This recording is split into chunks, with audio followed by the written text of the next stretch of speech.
Good morning, everybody, and thank you for tuning in to the Theist Helpline. Your friendly and helpful hosts of the Theist Helpline on November 3rd, 2024 are, in alphabetical order, Amy Newman, who is known for her trademark slogan, Sending Love, is a professional comedian and skeptic who hosts debates, interviews, and conversations on her YouTube channel. She also creates educational and other important content. IX is a Tom Unboxes subscriber and former atheist community of Discord admin who enjoys long walks through evolutionary, biology-inspired computer science, archaeological, academic, biblical criticisms, and so on. Jefferson Spatchcock is an atheist inquisitor and intellectual who has particular expertise in thoroughly analyzing and reviewing debates, often from the comfort of his genuine lazy-boy chair. Planet Peterson is a well-known author, educator, science communicator, and debater. Evolution and young Earth creationism are but two of his many specialties. I'm Randolf Richardson. I'm an atheist activist from British Columbia, Canada. I advocate for the equality and normalization of people who don't believe in deities, which entails advocating for fair justice, freedom, and critical thinking for everyone. I'm also the founding president of the Canadian Atheists, the national organization that promotes atheism and agnosticism as culturally common aspects of Canadian society. Taco, the visionary organizer of the Theist Helpline, this show, is the premier atheist presuppositional apologist, pope of evidism, and, according to him, a really bad philosopher, and I've told him before I disagree with him on that. TJump, is the founder of an atheist church called the Church of the Best Possible World, which is based on his model of objective morality. It has the goal of doing what Abrahamic churches should be doing but are not, helping people by providing affordable housing. Thank you, everybody, for tuning in. Really glad to see so many people here. And before we just start the show, I'm wondering if Amy Newman or TJump or Taco has anything new to share. And just before we get into that, I'll remind people that our sponsors are the Canadian Atheists and also the Politics Discord, who provides this wonderful stage for us. To read everybody's links, you can go into the theisthelpline.com website and click on About Us, and you'll see a list of hosts, all of us, with our various links. So you can find out more about Tom Jump's Church of the Best Possible World, for example. So did anybody have anything they wanted to add before we begin? I just hope that everyone had a lot of sugar this Halloween, and I'm looking forward to a lot of, I'm sure, amazing arguments that are going to convince us that God exists. Yes, fantastic. This is our first show after Halloween, or Old Hallows Eve. T-Jump, did you have anything you wanted to announce? I'm going to guess it's potato. As usual. Taco, was there anything you wanted to mention before we began? I'm all hopped up on Mountain Dew and cookie bars. Testing. Oh, we can hear you now, T-Jump. Did you have anything you wanted to add? No. Okay. All right, Taco, who should we bring up first? Yeah, SumHobo had his hand up. Welcome up, SumHobo. Thank you for joining us. What's on your mind?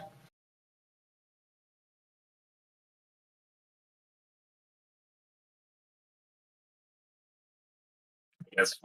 Maybe encountering some audio problems. Did you want to bring somebody else up and try them again a little later? Sure, we got ADJ in the audience. That's always a fun one. SumHobo, you're welcome back up. Just probably your mic. You might need to reconnect. ADJ, welcome. Thank you for joining us. What's on your mind?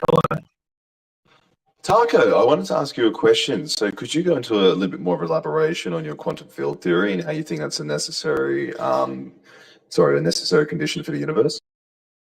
Yeah. So what do you want to know about it? Just elaborate for me. So how'd you come to that conclusion that it's true? Yeah, so everything consists of energy of some sort. The energy is a part of the field, right? The field has to exist in all possible worlds. You can't even imagine something that doesn't consist of energy that wouldn't be a product of that field. It has to exist in all possible worlds. It is the necessary being. And that's how you've just come to the conclusion, is because you just deem it as necessary, therefore it's necessary in all possible worlds. Therefore, you've just It's come a to the conclusion that's philosophical and metaphysical conclusion based off of overwhelming empirical evidence. What overwhelming and empirical evidence would that be? Yeah, quantum field theory. That's not empirical. Okay, get out. But that's not empirical evidence. Like, if you're going into a theory, like, well, what you'd be saying then is that you've observed these Get things out. on an This is empirical level. nonsense. I don't care. Wait a Which second. you haven't. It'd be saying that you've empirically measured an electronic I don't care, magnetic dude. field, which Hey, is guys, part of the quantum Let's stop for a field second. theory. ADJ. The thing is, we don't Hey, actually ADJ, I don't physically care. measure I'm the not thing. dealing with your science Hey, guys. denial nonsense. Hey, I really don't care. Hey, ADJ, why is it that quantum physics is not credible in your view? You said something along that line. Again, I'm not saying that it's not. I'm just asking how Taco's arrived at the conclusion that it is. Well, you did make a claim a moment ago about that, so that's why I'm asking you. How did you? Sorry, are we just trying to do a bait and switch? So Taco tries to run away from justifying his, gish gallop, Your science and instead of denial his, nonsense. There's no gish instead gallop. of his response Do is not- get out, get out, get out. No, we're not doing this. You're not going to make shit up. So there's no gish gallop. There's no nonsense going on here. I am not well, on the urine there it is, but I am not dealing with your science denial nonsense. You asked me how I came to this conclusion. I told you is backed up by immense empirical evidence, mathematical evidence. It's backed up by philosophy. It's even got all sorts of philosophies built around it. You have no idea what you're talking about, ADJ. And in fact, all of science ultimately breaks down to this one thing, right? You're just making shit up. No one cares.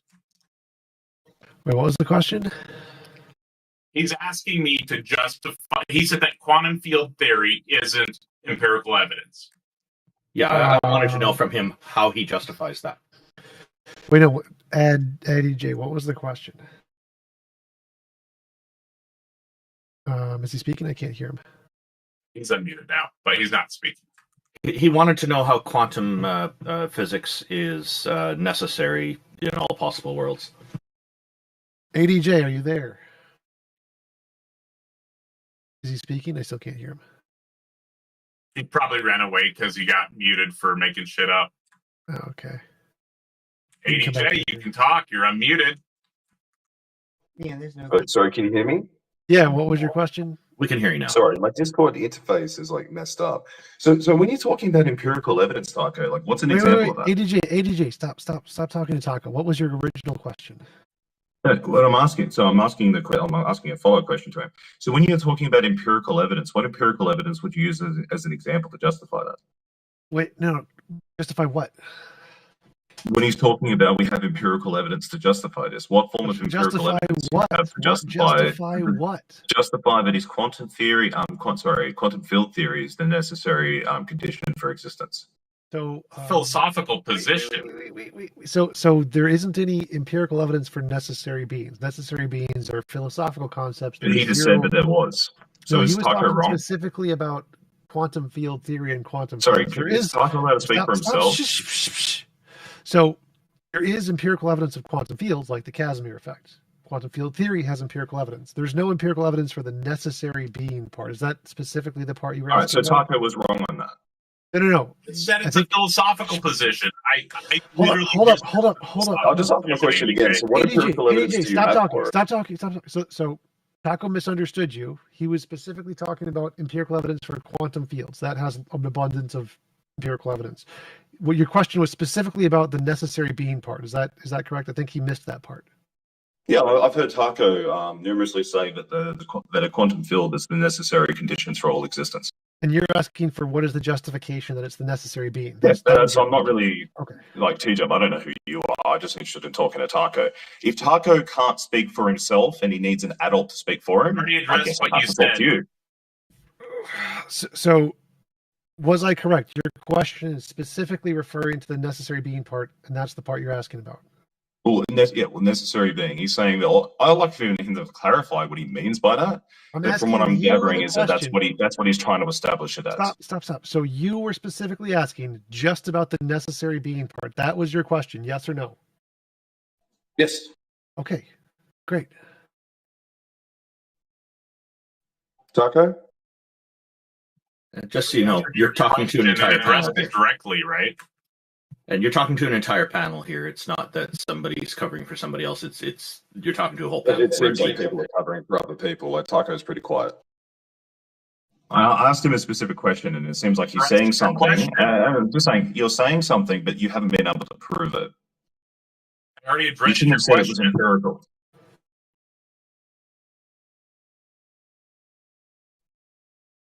So I think that's about it, Taco. I think it's easy to say that you're a hack. Well, can I actually? Okay.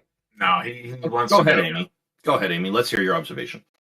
Well, the whole point is that presuppositionalism is kind of ridiculous. And so Taco has actually taken their arguments, which are ridiculous, and have said what would be an actual foundation if there was a necessary being. Necessary beings, as TJump said, physicists don't use that type of language. But the point that Taco is making... Actually, that's not true. There's a few physicists who do claim that if there is a necessary being, that it would be quantum field, or that's what your point is. That's quantum vacuum or something of that nature, whatever that fundamental form of the energy is, right? And that is what my point is that what you're saying is that if there was an actual necessary being, where would we find it? In some sort of physical phenomenon. We would find it in something like a quantum field theory. And so both presuppositionalism is ridiculous and apologists don't have anything. Actually, I think most non-physicists also don't use the term necessary being. I wouldn't say most physicists use it, but I have heard several mainstream leading physicists use it. It looks like SumHobo's ready to try again here. Welcome back, SumHobo. How are you? What's on your mind? Well, can you hear me good this time? We can hear you loud and clear, sir. Perfect. What's been on my mind is I went to a Deliverance Retreat recently, and which is just a place where they cast demons out. And while I was there, I met people who could actually see demons, and I questioned them about it. What it was like for them, and it seemed pretty consistent. Like people would see things, like things get thrown around the room. One guy, a bed was moving around. Just to clarify, I haven't experienced any of this. You know, there's quite often a lot of illusions and things done. There's a lot of scammers run these kinds of things, and they make it appear that people are defying gravity and the laws of physics in general and things like that. But there's a lot of trickery that can be done. Are you familiar with James Randi, R-A-N-D-I? I'm not. Okay, I would suggest look him up and take a look at the various documentaries he's done.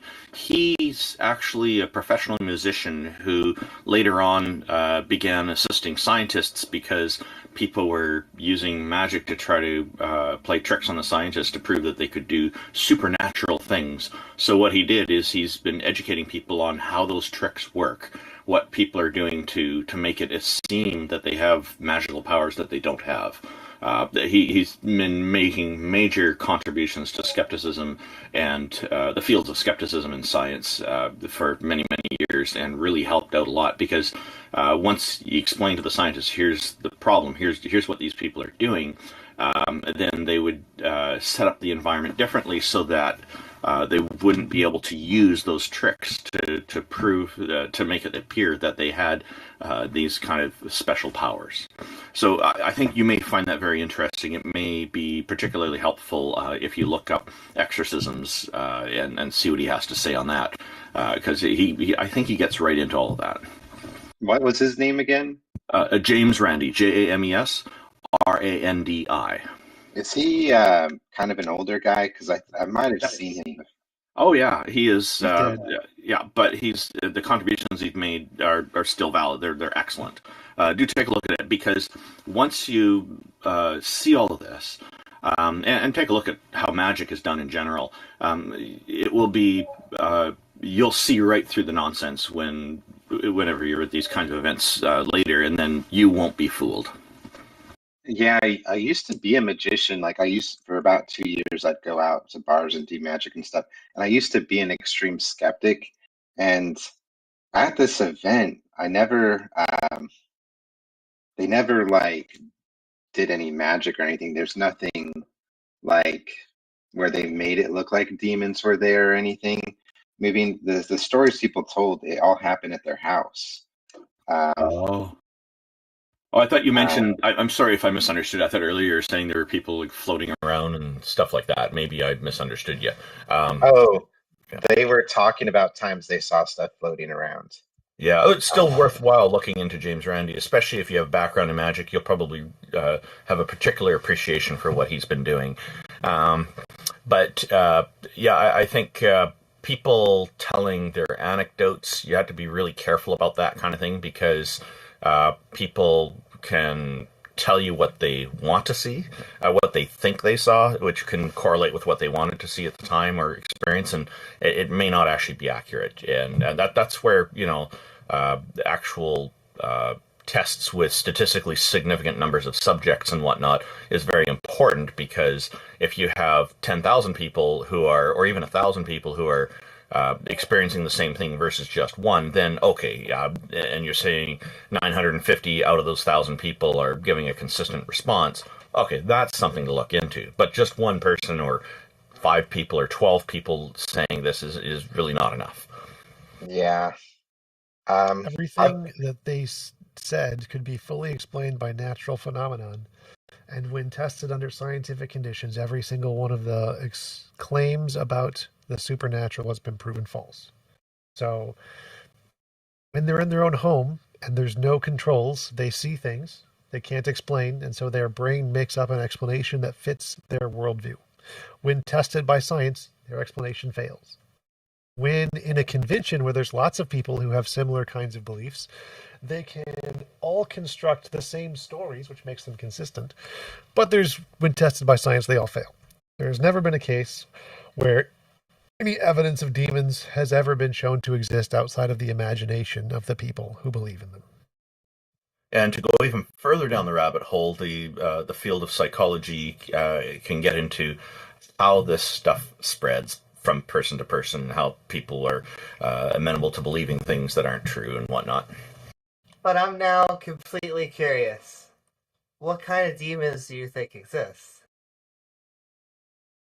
I see demons as a pretty broad subject, because in the ancient Greek, it just meant spirits, and then as Christianity spread, demons became a negative view. So I believe in spirits in general, and I'm open to a bunch of different cultures' views on spirits. See, but that almost sounds like you're shopping for demons. Like, do you actually believe that there is? Because I feel like both TJump and Randolph gave us good reasons why we shouldn't believe in demons. I will give another reason, and that is because we should not give credit to evil spirits for doing bad deeds. And I'll tell you why. Because that lets humans off the hook. When it really was them. It's not that a bad spirit made someone do something wrong. It's that, unfortunately, they made a decision, and that decision hurt someone. And so they should take credit, not some third party that is trying to manipulate them. That would be my pushback, and I still would like to know if there's an actual demon. What do you mean? Is there an actual demon? Or like, yeah, what do you mean? If there's an actual demon? Well, I guess that would be. I guess I should have just ended with that. I think it's a bad concept. I think not only is it empirically unsound, but I think it lets people emotionally off the hook. So if you don't have like an actual listen, there was this demon that came to me and told me to do blah blah blah, because that's what I imagine. At least that's what they do in many of the holy texts. But all of a sudden, now demons get very vague. Yeah. it is pretty vague, at least for me when I talk about it.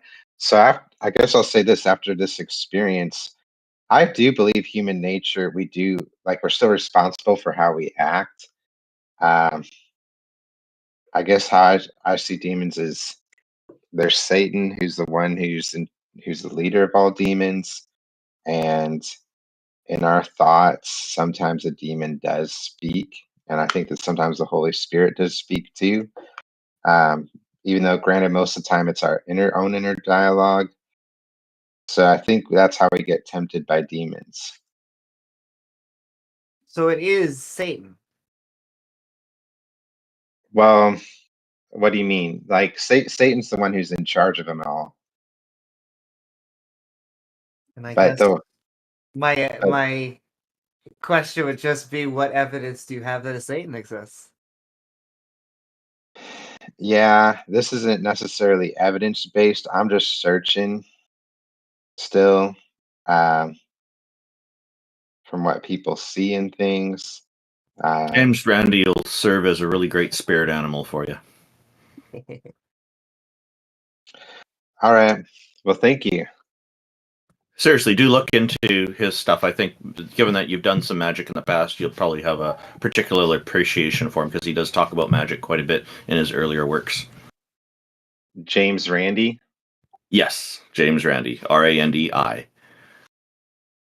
right. Nice talking with you. Yeah, thanks for joining us. Yeah. Thanks for coming up. Joshua's next in queue. I'm pulling him up right now. Joshua, welcome. Thank you for joining us. What's on your mind? I want to challenge Taco's claim. Okay. Hey, Taco, what's the claim and what is your challenge? that the universal quantum field is necessary being good.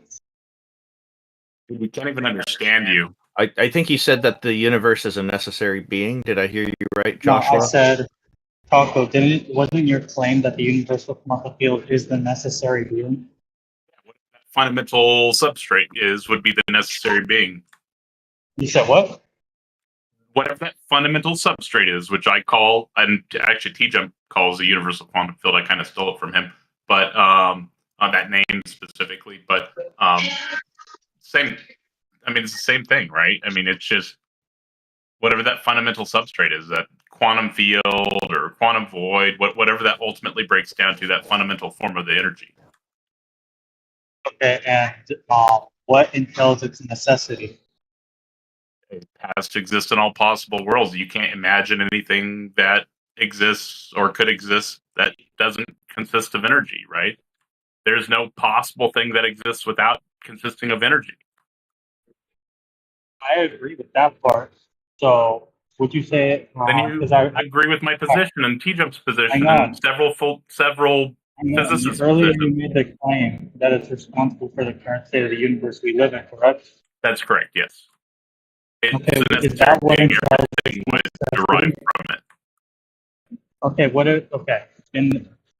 is the current state of the universe that we live in right now, does that exist in all possible worlds? No, why would it? No. Why would it need to? How does that even relate to the position? Such a dumb question. No, it's just a question.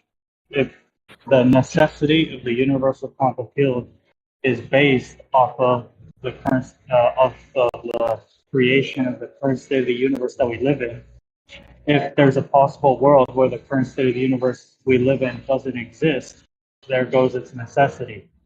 No, it has nothing to do with the current state of the world. What gibberish is this? The quantum field can create lots of different kinds of worlds. So no, this could be the only one like ours. It has nothing to do with the necessary being a quantum field. Sorry, I said that was a dumb question. I get it. You just don't understand what you're talking about, and so that prompted you to ask these questions. I get it. I'm sorry. That was my bad there. Okay, so your claim would be it's necessary regardless? Yes, the necessary field is necessary in all possible worlds. This world is one possible world, so it's in this possible world, but it's also in all of the other possible worlds, which are all different. And what would entail its necessity? That it's in all possible worlds. That's what entails its necessity.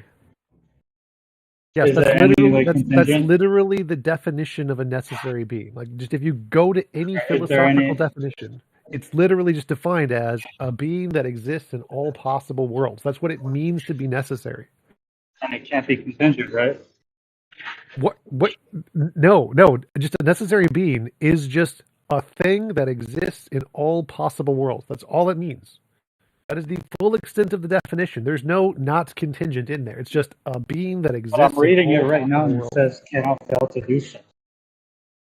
Yes, Wouldn't that's that what it entail means. Literally, contingency? exists in all possible worlds means it does not exist in one of those. So Okay, exists so in it all can't be possible worlds. contingent. No, I don't think you understand what you just read. So when it says cannot fail to do so, that means there can't be a possible world where this thing does not exist in it. That's all it means. No, I agree with that. So it can't be contingent, right? No, contingent is irrelevant. There's no contingent anywhere in that. Nothing in that says anything So about it contingent. could be all susceptible it to says failure? is, yeah, it could be a potato. A potato that exists in all possible worlds would be a necessary being. No, I'm talking about specifically universal quantum field. Is it any way susceptible to failure?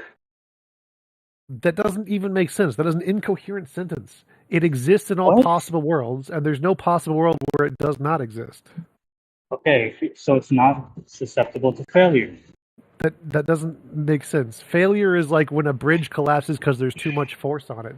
Failure is like when you're testing something and it doesn't work. Like, that is not a coherent sentence. It's a pretty simple question. Listen, he And needs otherwise have not been. God for a math exam, so he really needs you to answer this. Can't fail. Can't fail. There cannot be a possible world that the quantum field does not exist. I think that's what you mean beautiful. when you say fail. Not what the word fail means, but I think that's what you mean. Yeah, sure. All right. So is there any empirical evidence that proves that it's the necessary being responsible for all things? No, there is no empirical evidence of necessary beings existing for any context ever. So how do you hold on to this claim? The philosophical definition based on the necessary existence of energy has nothing to do with empirical evidence. Wait, then how can you make the claim that it's responsible for the universe? There are other kinds of evidence other than empirical evidence, like philosophical evidence. You can use philosophical evidence even if you don't have empirical evidence. Okay, then what is to say that God isn't the necessary being? Because there's no evidence at all for God. No philosophical evidence, no empirical evidence, no any evidence. And that's debatable. Yes, that's why we're here. Do you have any evidence? Would your position be into infinite regression of dependent things?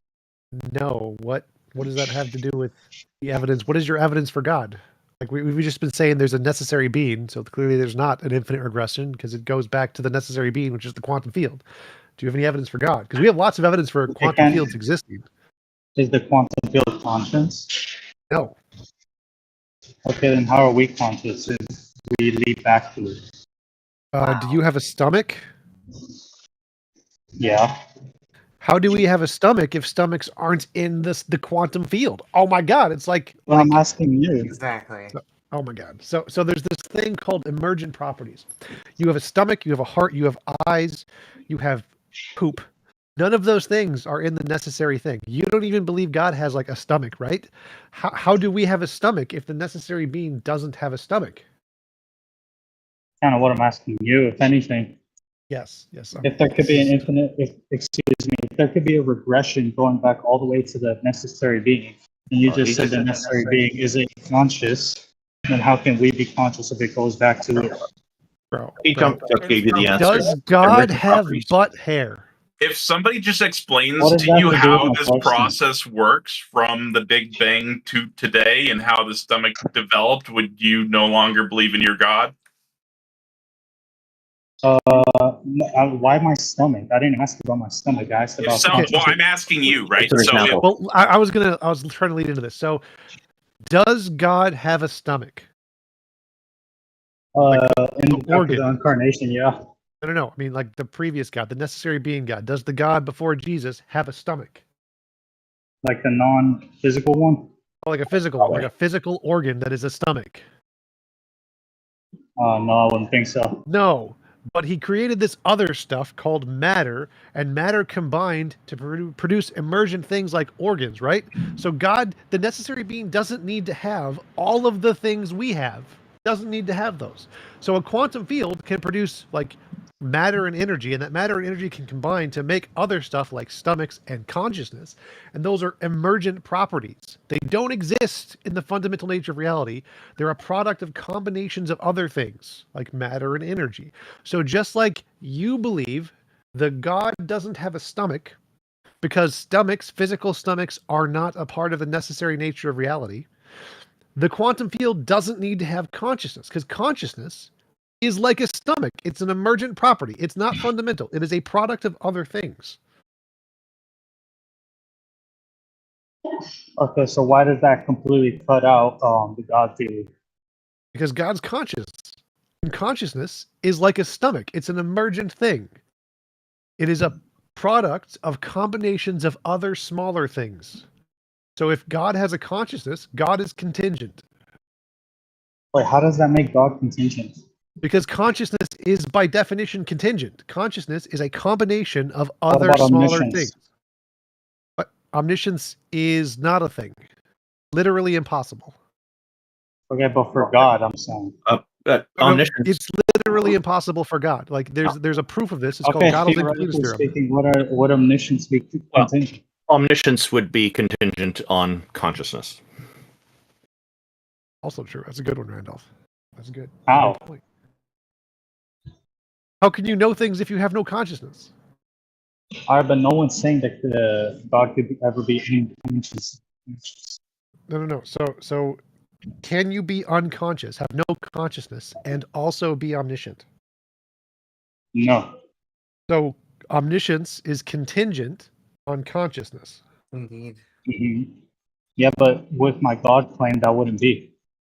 Oh, you just said it would be. What do you mean it wouldn't be? So can God be omniscient? If we have and a being. No, I wasn't talking about God in that specific example that you just gave.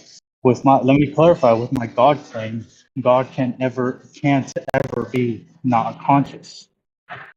Right. So can anything be omniscient and not be conscious? When you're asking me that, are you asking me about God? Yes, I'm asking about anything ever. Can God have all knowledge and not be conscious?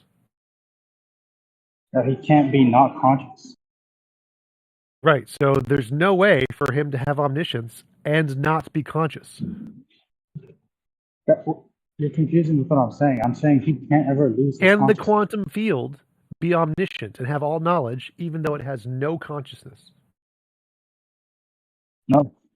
It's because omniscience is contingent on consciousness. Yeah. So omniscience is contingent. God is contingent.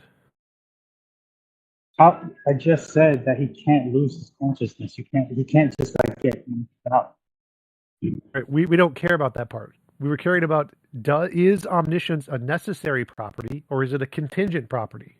If it's a necessary property, that means it isn't contingent on anything. If it's a contingent property, that means it's not a part of the necessary being. Omniscience is contingent on consciousness, therefore omniscience can't be a part of the necessary being because it's contingent. Also, just to take it back to something that TJump and Taco have been saying, this is why quantum field fluctuations and quantum field theory would apply, because it is not contingent, unlike everything that a God seems to be. Is there empirical evidence that completely cuts out the God theory? I mean, each God is a very unique and specific thing. What evidence would convince you that no gods exist? What do you want to see? What do you want to hear? No, I'm just asking if there's any form of like evidence in which it proves without a reasonable doubt that God is. I think there's a bunch, right? But just look at the trees, right? But what evidence would convince you that no gods exist, right? That's why I'm asking you, because I look at the trees and I know no gods exist, right? So I could say that to you, but you seem to be corrupted by religion. And so you wouldn't think the same, right? And so I'm asking you, what scientific evidence would convince you that no gods exist? Well, I mean, evidence doesn't work that way. Evidence doesn't disprove things. Evidence provides evidence for things. So you're not going to find empirical evidence that geocentrism is wrong. You're going to find empirical evidence that heliocentrism is right. So there's no such thing as evidence that disproves anything. There's evidence for things, not against things. You could draw conclusions from large data sets, though. We could all be in the matrix, so it can't disprove anything. So you can't like have evidence against geocentrism because we could be in the matrix or whatever. It's just the evidence we have indicates heliocentrism is true.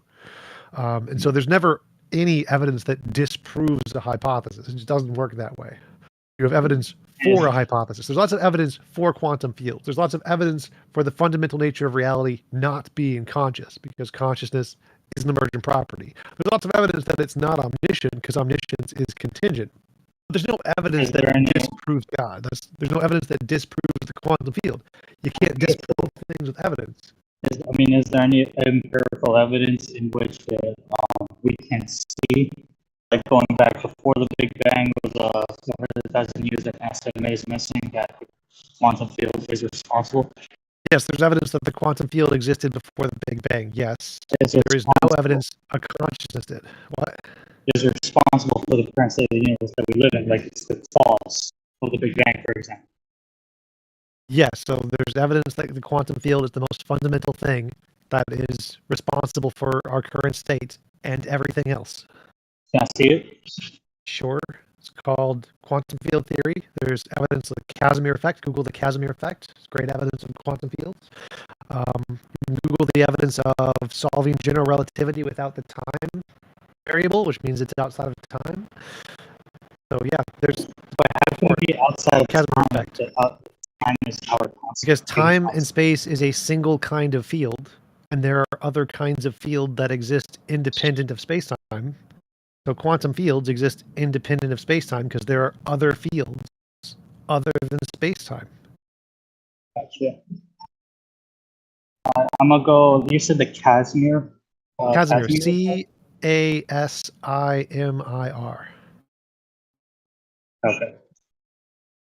All right, I'm gonna look into this. I might be back later because I don't want to fight you on it if I haven't read about it. All right. My brother, appreciate you. So, is there anything that would convince you that no gods exist real fast? Talk, I ain't gonna lie, from the conversations we had, I don't think you could convince me. TJump probably could. I'm thinking the words you used are you don't want to come back and fight TJump until you've read on the subject. I'm curious why your expectation is that it would be a fight. Like, if you actually read good materials on it. No, that's not what I meant. Give me pushback. I feel like it would be more likely that you'd be in agreement with TJump, because TJump is extremely well read on these subjects. No, what he said made sense. Like, so he wasn't arguing about that. He wasn't deliberately saying like fight in a combative way. He was just like, a debate. Just a debate. Oh, okay. Just for giving some pushback. Converse on it. Okay. Yeah, I'll let someone else come up. Thank you for your time. Hey, thanks for coming up, Joshua. Appreciate your time. Thank you. Of course, thank you. We've got Mary Dilf.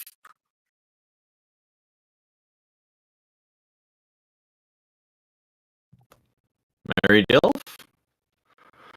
Hello, Mary. Welcome. Thank you for joining us. How are you today? Can you hear me? Yes, we can hear you. Oh, Mary Dilf. Yeah, we can hear you. How are you? Good. How are you guys? Great. Thanks for joining us. What's on your mind? So, I don't know. Is this like specific help? Like, I needed dating advice. Is that something we do here? Or no? Well, normally not, but if it's quick, we'd be happy to try to push you in the right direction if we can. But what's going on? So like as you see, I'm married, right? I've been divorced once. It was over Discord. Like, I married her, and then we divorced within like a month. But this new marriage, I'm just trying to figure out if she's the right one, because I don't want that to happen again, you know? So, obviously I met her on politics. But like, the thing is, I just enjoy women. You know, I don't know if I'm ready. You know, I enjoy a lot of different women. Don't get Okay, married. so you're going to have to you're already married and you're looking to meet somebody else. Well, I just say we're married. We're not really. This one is more just like serious relationships. Okay, well, one of the most important things when it comes to serious matters such as marriage, to actually not use the terms flippantly when you're engaging in a relationship with somebody else. Relationships take time. It's there isn't going to be a quick and easy way to find out if that's the right person for you.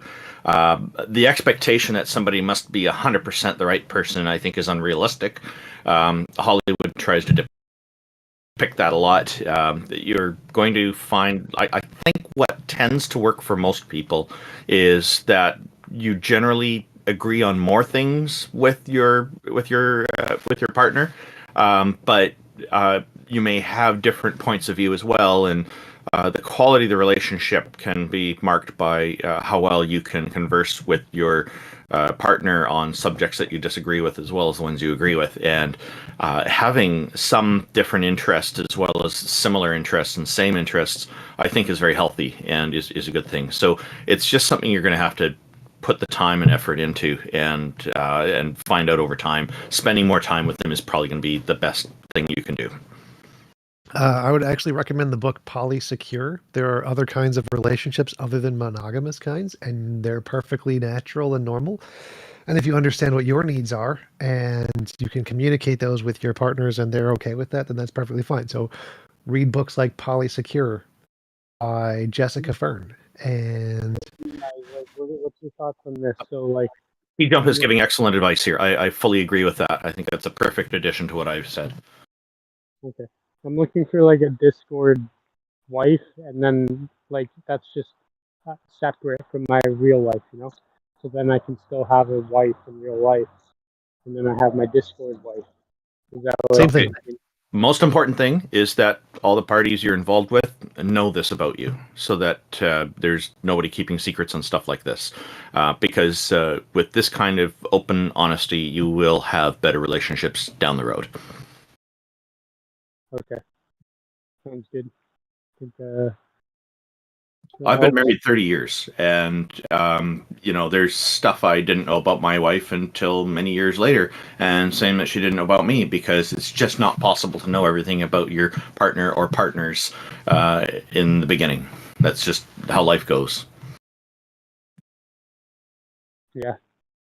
Okay. And then I just wanted to make a comment on the guy that was up here earlier about like spirits and that. What is it? Your audio is starting to cut out a little bit. Could you maybe come a little closer to the mic? Oh, is this better? Much better, yeah. Go ahead. What was your comment about the other, what was said earlier? He was talking about like the devil, and you guys are saying, oh, there's no demons evidence and stuff. Yeah, okay. So I like if there's multiple reports, how is that not, evidence? Like you're saying, oh, you need a certain amount of people to say this. Like there's been thousands of reports, but you're saying you need a. Okay, so what I would suggest researching is the term statistical significance. So it's important that you have a large enough sample size that's appropriate for what it is you're measuring, to be able to make a determination that's more credible. And the larger the sample size, the more credible your conclusion can be. That's what I would disagree here. So, okay, go ahead. Testimony is only evidence for things that have an empirical basis. If you saw a dog or an elephant or giraffe, that's good based off of testimony. If you're saying you're seeing miracles, magic, mythical creatures, paranormal, supernatural, UFOs, no amount of testimony is sufficient, because the human mind is susceptible to lots of problems. So like if you see an optical illusion, doesn't matter how many people see the painting move, the painting is not moving. So in order for something to be evidence, you need to have empirical evidence of it, independent of testimony, and only after you have an independent empirical basis can testimony be a justification to believe that somebody actually saw that thing? Oh yeah, I agree with this. I wasn't meaning to say something that would disagree with that. I guess like if people are if they're measuring in psychology, social psychology, then people's opinions would probably be more relevant. But in pure scientific matters, definitely TJump is exactly right here. Yeah.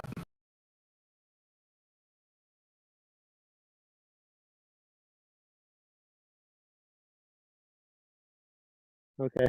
But Mary Dilf, do look into statistical significance because that will be probably helpful to understanding why studies are value having more samples, larger samples than less. Okay. Yeah. Okay. I appreciate it. Thanks for your help, guys. Thank you for joining us. Appreciate your time. I just want to shout out my wife because she's watching. Thank you. Bye. Oh, sure. Yeah. Say hello to her. That's great. Hello, Mary Dilf's wife. Interesting. She's tuned in as well. Sorry, what's that talk about? That was an interesting one. And then we've got Rizzhan. Rizzhan. How if we're pronouncing your name, please correct us. It looks like he's got an extra dial next to his microphone. He's server muted, so I'll unmute you, but I don't know why you were muted. Thank you for joining us. What's on your mind? And please correct us on the pronunciation of your name if we got Rizzhan wrong.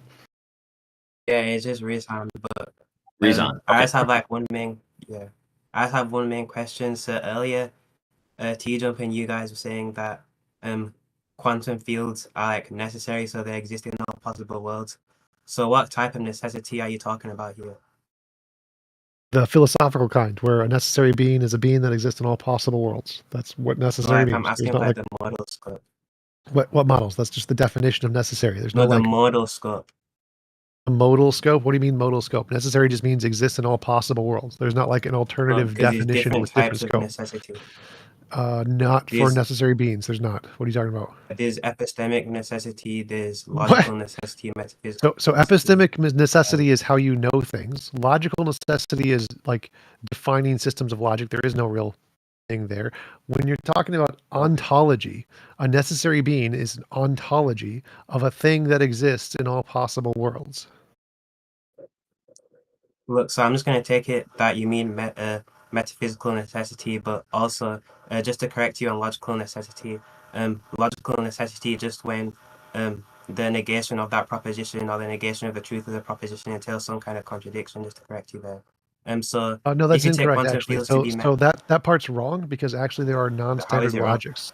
Because there are non-standard logics that don't entail the same. Yeah, I don't hold to non-standard logics. I don't care if you hold to them or not. It doesn't matter if you hold to them or not. They're languages. And so saying that your preferred language has this entailment of this specific sentence doesn't mean it's actually necessary. It's just not relevant. I'm defining logical necessity as defined in the classical logic, which I hold. Right, and you're confusing that to actual necessity when we're talking about all possible worlds. So logical necessity is just a language. It's not actual necessity. Yeah, I said that you were just wrong. I said that you were just wrong. I said that I take you mean metaphysical necessity. Yes, we understood that part. The thing is, there was no other possible way you could have took it. Like unless you're completely ignorant of the field. Like when you're talking about a necessary being, there is no other possible candidate. Logical necessity isn't a candidate for a necessary being. No, there's not. Logical necessity isn't a thing that exists. There's nomic necessity. There's doxastic necessity. Which also doesn't in any way entail possible ways a necessary being can be. So I don't know what you're talking about. Yes, it does. Can I ask you? Okay, now finish your conversation, but then I want to ask you. Look, okay, so let's just move past this point. So you want to make bullshit claims? Go ahead. How are those alternatives to a necessary being? Go ahead. No, I'm not saying that they're alternatives to a necessary being. I'm saying that the way necessity is defined here could be different. Types of necessity could be different. Go ahead. Provide another definition. So, for example, like for doxastic or epistemic necessity, right? It would be necessity based on what we know. for some economic necessity would be a necessity based on the laws of nature. How does that relate to a the laws necessary of being? physics. How does that relate to a It necessary does. being? What Wait, does so what if does the something- word being mean? Wait, so if you take something, okay, so you don't think that epistemology entails ontology? You What don't does think the that word being mean in a philosophy? being What means does an the word existent thing? I mean, it's a an very primitive existent term. thing? What does epistemology mean? Epistemology is a theory of knowledge. Does it exist? I'd say knowledge exists. No, epistemology Yes, does it not does. exist. No, it And doesn't. knowledge exists. No. You don't think that knowledge? You think that knowledge isn't an Knowledge existent is not an existing thing. Knowledge is a justified true So belief. you think, it doesn't okay, actually exist. you're an There's no epistemic like nihilist. knowledge under a rock anywhere. Knowledge is a I'm not justified saying that true it's belief. knowledge under a rock. Look, I'm not saying that. Look, I'm not even necessarily saying that knowledge is some So kind of you were concrete wrong. thing. I'm You just were wrong. asking. So a being, Does knowledge a actually exist? doxastic necessity cannot be a being. It's not a being. I'm not saying that a doxastic necessity can be some kind of being. I'm You just were asking you just said what you type made of an argument that necessity there are is you an holding to? alternative definition of a necessary being, and then you gave doxastic necessity. I'm not saying and that it was epistemic an necessity, alternative which can't definition. be being. I was just asking I for the think he logic. said All right, you're metaphysical done. necessity, You're done. actually. Look, okay, so if you're talking about metaphysical, we can actually get onto something substantive. So if you're talking about metaphysical necessity, would you say that since the quantum fields are governed by the laws of nature, then the laws of nature would also be metaphysically necessary? No, they're not governed by the laws of nature. What a stupid argument. They are the Yeah, laws I'm of pretty nature. sure And in no, quantum field Rizzhan, theory, they before are you governed go by to the laws of something nature. else, I want to know, why do you think that your God is a necessary being? Why do I think that I mean, there's multiple arguments for why God would be a necessary being. Why do you think? Not what are the arguments, but why do you I mean, think? I'd have to give a very broad That's the outline, best but one. I'd have to give a very broad outline, but I just go from some kind of fact of our experience. So, for example, there are contingent things, or for example, there are cause things or condition things, and then from that, I try and establish that those condition things or cause things are put into motion or put into like where they are by some other thing external to them. And this can't go on to infinity of like a Leibnizian cosmological argument. You say that there has to be a necessary thing that explains why all the contingent things are there, and then I'd arrive at a necessary being. And then for stage 2 of the argument, I'd establish some of the attributes I was of going the to say, necessary but being. you'll notice we're just basically setting up, because now there's still no God yet. And I would even say, we don't have to get into it, but I believe that your God is a contingent thing. And so why do you think your God is Why do you not think that it's only... contingent? Why do you think that God is contingent? I would even say I know that God is contingent, but that is a belief. And why do I believe that God's contingent? Because I believe that our gods come from us. I think that they are humanistic gods. They even have human-like traits. And so there's a good chance that if we were to die and all of our media, the books and the movies that had all of these gods, so too would they cease to exist. And to be clear, you said Okay, so what's the humanistic, justification not for that? humanist. So what's the justification for that claim? Because that There's seems... no evidence that any of the properties in a god exist fundamentally. It's all just been made up by humans. There's no evidence of consciousnesses existed fundamentally that's made up by humans. All of the evidence indicates that consciousness is an emergent property like potatoes and pineapples. And so to claim that there is a conscious entity that is necessary is equally as stupid as claiming that there is a necessary pineapple. That's how stupid your argument is. Omniscience is contingent on consciousness, which means that property is necessarily of a contingent being and can't be in a necessary being. So your God can't be omniscient. Having desires and intentions are contingent on consciousness. So those things are a part of a contingent being. So if your God has intentions and desires, it's contingent. So all of the properties of your God are contingent, and you've just slapped this label on it, claiming it's necessary with no evidence because it makes you feel good. Okay, so I just take that to just be... to clarify, there is Yeah, lots just of take evidence that that to be a quantum lot of... fields could be necessary. That makes sense. Quantum fields can be necessary. Yeah, There's evidence they exist outside of space-time. Even before we go to that, I just take that to be a lot of nonsense because again, contingency isn't defined as some kind of dependency. I just take contingency to mean something that could fail to exist. The definition of contingency are using is just an idiosyncratic definition that nobody uses. Obviously, it's going to be the case that if something has X part and it has a Y part, there's going to be some kind of internal dependency. But the internal dependency wouldn't entail some kind of contingency unless it depends on something that is external to it or ontologically prior to it for its existence. And I also hold to divine simplicity, right? So I hold that God's consciousness is just going to be identical. I already addressed all that. I already addressed everything you just said. I already addressed everything you said. So you didn't I literally did. Stop talking. So consciousness is contingent on other prior things that are ontologically prior. Consciousness is made of other stuff, like a pineapple. A pineapple is made of other stuff. Therefore, like I literally said this, to claim that consciousness is a part of a necessary being is equally as stupid as claiming a pineapple is a part of a necessary being, because all evidence indicates consciousness and pineapples are ontologically made, they are ontologically contingent on other stuff. So to claim that a necessary being has consciousness is to claim that a necessary being is a pineapple. It's that stupid. The only thing that we have evidence that is not contingent on other things is quantum fields. That's the only thing we have evidence that is actually outside of space-time and is actually fundamental.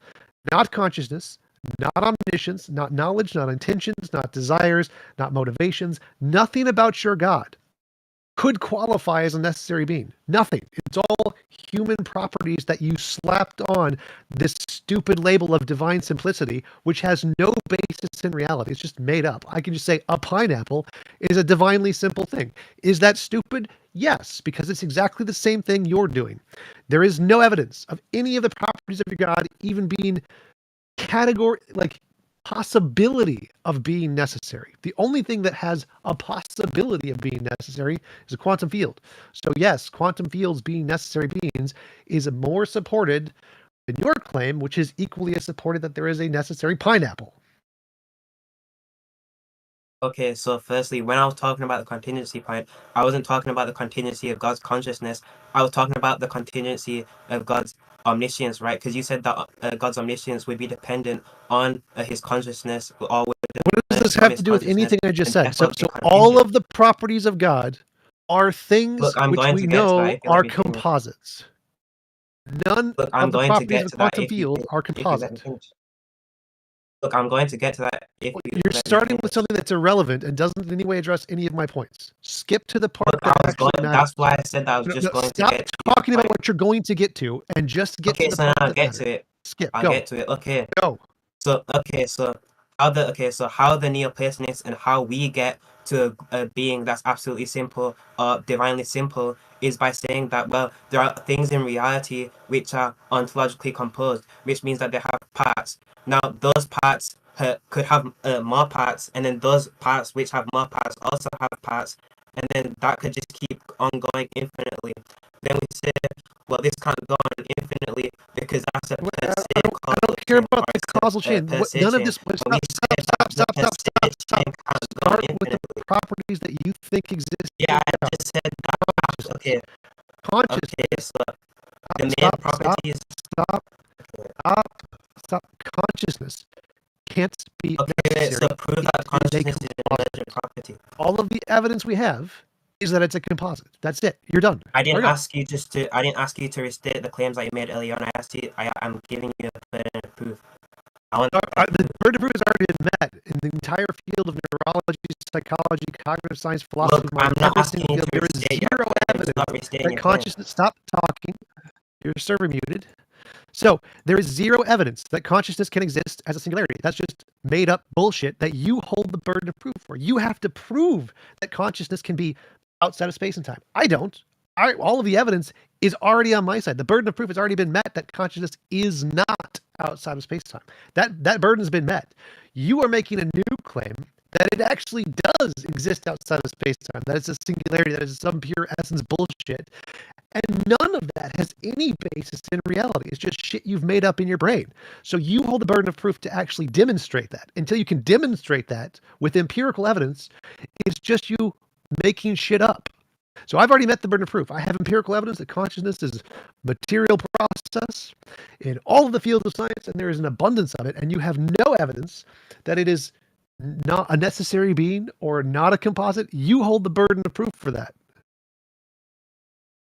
Okay, so number one, I didn't originally make the claim that consciousness was an emergent property. I was the one that made the claim. You were the one that made the claim. So it just falls. Okay, so I don't want a reiteration. You just have to go straight to the argument. You're making the claim that your sky daddy is conscious, and that's a necessary being, and this consciousness is necessary. You hold the burden of proof for that. Now, I've met my burden of proof that it's not necessary. There's tons of empirical evidence that consciousness is not necessary. So go ahead, meet your burden of proof, show consciousness is necessary. Provide any empirical examples of a non-spatial temporal consciousness. Go. I'm not asking you to state the evidence. I'm not interested in your reiterating the argument. You have a burden of proof. Demonstrate consciousness is non-spatial temporal. Again, I'm not asking you. I'm not interested in what you have to say about what I said. I don't care. Don't mention me in any of your sentences. Start with consciousness is necessary because. No, because that's not my burden of proof. Rizzhan, can I actually... That literally is your burden of proof. You claim God is conscious. You claim he's a necessary being, so he must be necessary.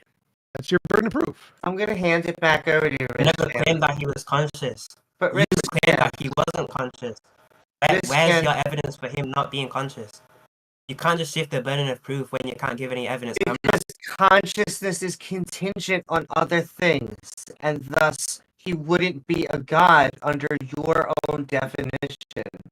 But Rizzhan, the reason that scientists, biologists, neurologists say that consciousness is an emergent process is because we are pulling in multiple points of sensory data to create a single conscious experience. And thus, that's why we're asking, why would anyone think anything else? Again, I'm not asking you to restate that you have evidence from neurology or psychology. I'm actually asking you to give an argument, to give proof, to give evidence. You can't just restate your evidence and say that that's the argument. I'm asking you to actually give me a deductive argument or an inductive argument. We just gave you the evidence. Here's empirical evidence. You didn't give me the evidence. That's literally what she did. So we both said these entire academic fields are full of evidence. Like the experiments done on consciousness, there's your evidence. We don't need any more. That sufficiently provides evidence. If you don't understand that, you are stupid. Now, you believe God is conscious, right? Look, I believe God is conscious, but again, that's not wait. So you believe God is conscious, and you believe consciousness is a necessary being, right? Consciousness is necessary, yes, right? I believe that he is necessary being. What evidence do you have of that? I'm still waiting for you to give me the argument of proof that he isn't conscious, because that was your original We've already provided that. Consciousness is like a pineapple. It is a contingent thing that is emergent from other processes. All of the scientific evidence indicates that. No, we just did. That's the proof. You're done. All of the evidence indicates we're right, you're wrong. That's it. So you have to provide some kind of counter evidence that proves that your position has more support than our position, which means it has to have more support than the entire scientific endeavor of every field. Psychology, philosophy of mind, cognitive science, neurology, all of these fields demonstrate consciousness is an emergent property, which means you have to provide something that's better than all of those fields. I'm not asking you to state that you have evidence from I don't want to hear what you want. We have evidence from all these fields. What's your evidence that is better than what we just provided? Give me a deductive argument. No, stop talking. We already provided the evidence. You need to provide something that's better than what we just provided. The entire academic fields, neurology, cognitive science, philosophy of mind, neurology. We just provided a hell of a lot of evidence. You have jack shit. What do you have that's better than what we just presented? Look, you didn't provide. What do you have that's better than what we presented? I don't want your opinion. I don't care what you think. You're a moron. We provided evidence. The audience knows we provided evidence. Everyone watching knows we provided evidence. The fact that you don't like it, we don't care. What do you have that is better than the evidence we provided? If you have nothing, say you have nothing. I'm still waiting for the argument. What do you have? What do you have that's better than the evidence? Nobody in the audience. What do you have that's better than the evidence we provided? I'm still still waiting for the argument. It's been presented. Stop You're done. stating that you have it. You're done. The evidence was provided to you. Next. There is a question from the audience, but Amy, was there something you wanted to add there? Because it sounded like you were trying to get in at one point. I got my main point in between. It's just odd because that is where understandably, consciousness is the frontier of science, but so far, all evidence points to an empirical means, an emergent process. And so if we're going to say that it is it is part of a necessary being, it is something that has to exist, and so a universe could come out, could present or argument for that. Okay, great. There is a question from Leo Da Vinci 555. He's wondering if we can explain something. I'll just read the whole thing out and then we can try to address it. I think he's mostly hoping that TJump will think no evidence that disproves a hypothesis. So, if I have a hypothesis and the collected data contradicts my presumption, that wouldn't qualify as data that disproves my hypothesis. And then, like, we can say your hypothesis is that the world, the geocentrism, the sun goes around the earth, and we look at all the data of the solar system that the earth goes around the sun. Does that prove that geocentrism is wrong? No, because we could be in the matrix. We could be in the matrix, and if you wake up, the world could be in the center. So no, the evidence will never disprove geocentrism. It's not how evidence works. It just provides evidence for a the next part of his excellent, thank you. The next part of his last part of his question was because in basic logic, if you have a presumption and under that presumption lies a contradiction, like a conjunction of P and not P, the original presumption becomes negated. So how can data which contradicts my presumption not negate as I mentioned before, you could be in the matrix. So having evidence that the heliocentrism is true doesn't contradict geocentrism. It just contradicts it to the apparent level of evidence that we have. And there could just be we're in the matrix, or that we're deluded, or that we're being deceived by magical leprechauns. There's no way to disprove things in science. It doesn't exist. Fantastic. I think you've probably answered his question very well. Thanks for doing that, TJump. We have another person to let's see, I'm not quite sure who's next. I suspect it's probably Sealman. I recognize that one being there for a while. Welcome, Sealman. What's on your mind? How are you today? Thank you for joining us. TJump particularly. So, TJump, you hold the view that we can ground back morality like most academic philosophers. And the sort of way you ground it is you'd say that like you base objective morality or the best of all possible worlds off of like the least involuntary. No, that would just be the definition. So wait, okay, so to be clear, you define the best of all possible worlds as like involuntary imposition.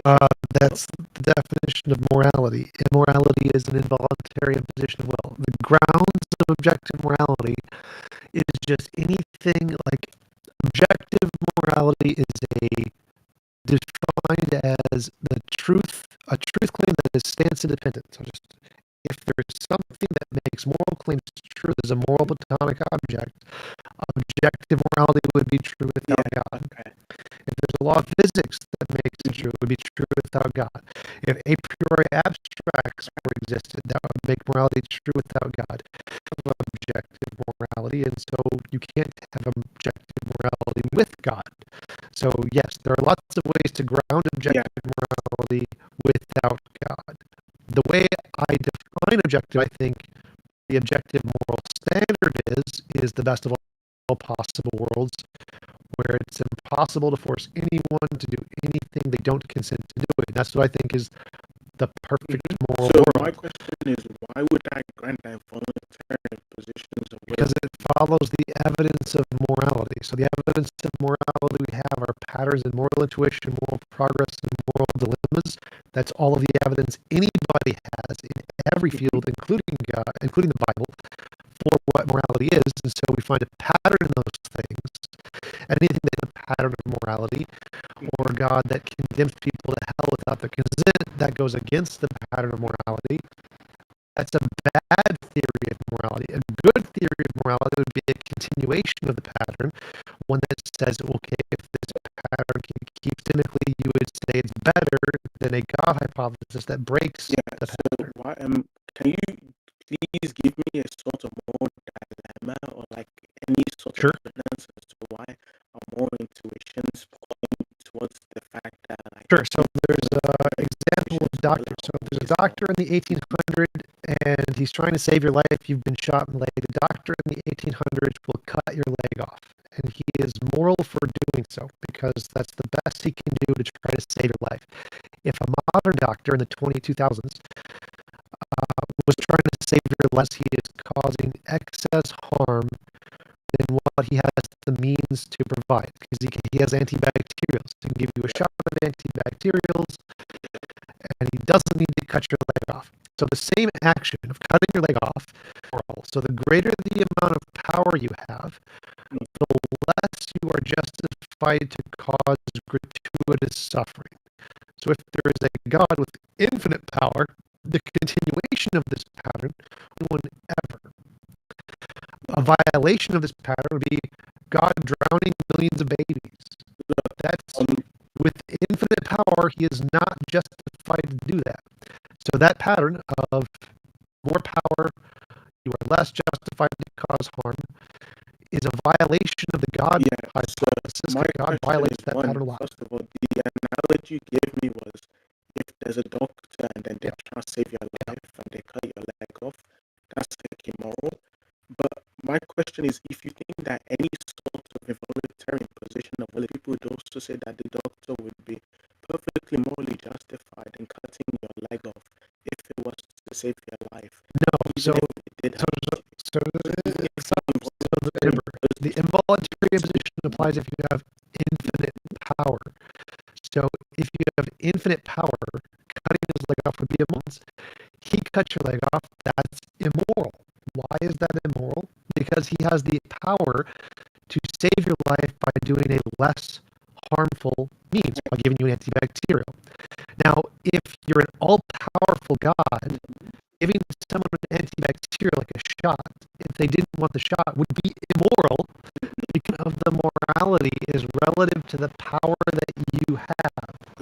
If you're infinitely powerful, if you do anything that the other person doesn't want, that's immoral. So it applies to God. I think I grant that specifically, even if you were infinitely powerful, if you do any specific action without people's consent. For example, it'd be like, without people's consent. So, for example, it'd be like an infinitely powerful being decides that really doesn't want to eat food, right? But if they didn't have the food, then they die.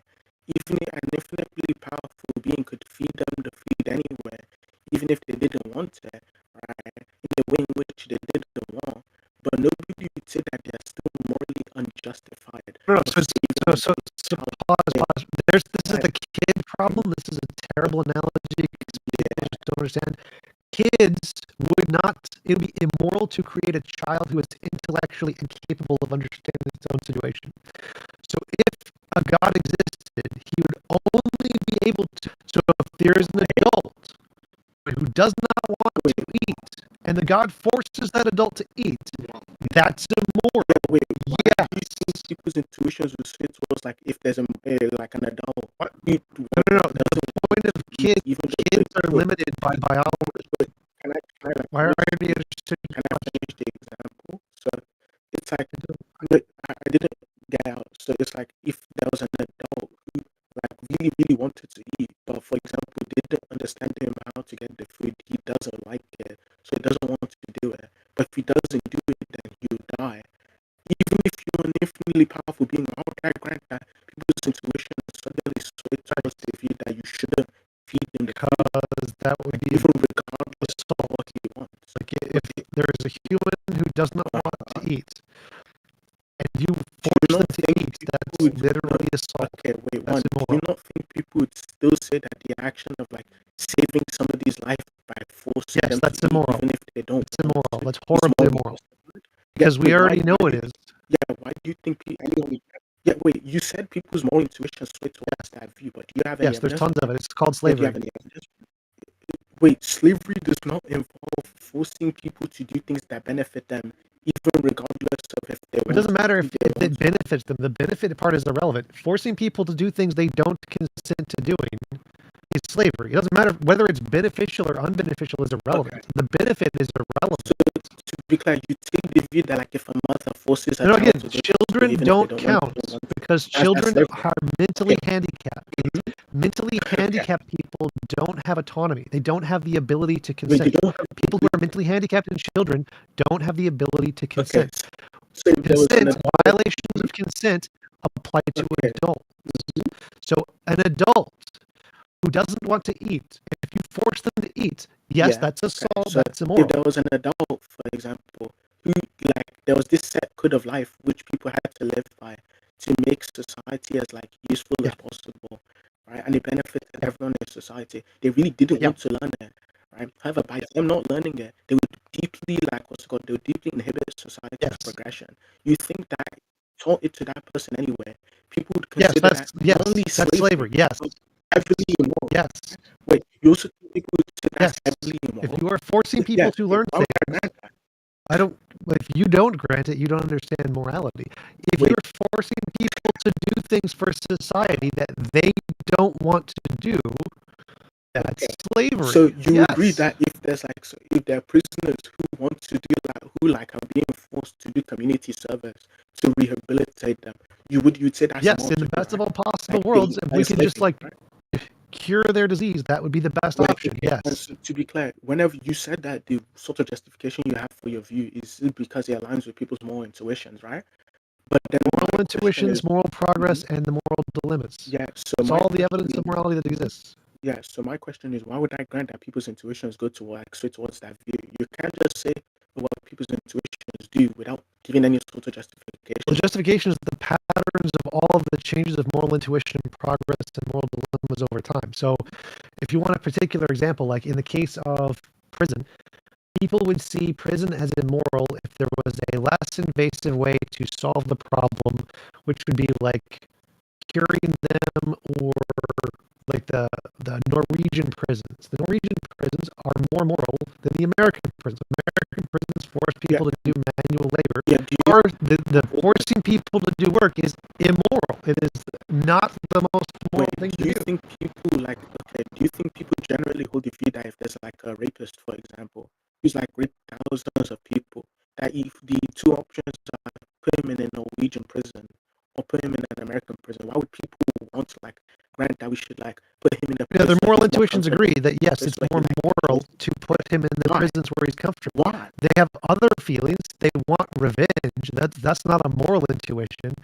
Revenge is not a moral intuition, or wanting to punish someone isn't a moral intuition.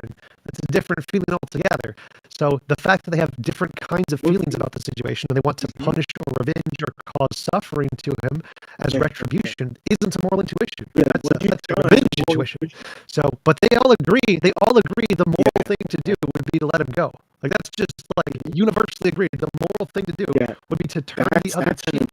As Jesus that's fine, but look, what do you take as the necessary and sufficient conditions for something to be a moral intuition? That is a question for the specific field of ethics and philosophy. But it's when you said that revenge, like feelings of revenge, weren't moral intuitions. So now I'm asking you, what's the sort of trait that is true for one but not true for the other? We can say one is a moral intuition and one isn't. People can understand that their desire for revenge isn't moral. So if they say, "Oh, I have a desire for revenge," but it's immoral, then clearly their moral intuitions are different. Do you not think people can have two conflict, like, or they can, after rational reflection, they can say, "Oh yeah, even though I have this like intuition, and I think that would be good to do in this current moment."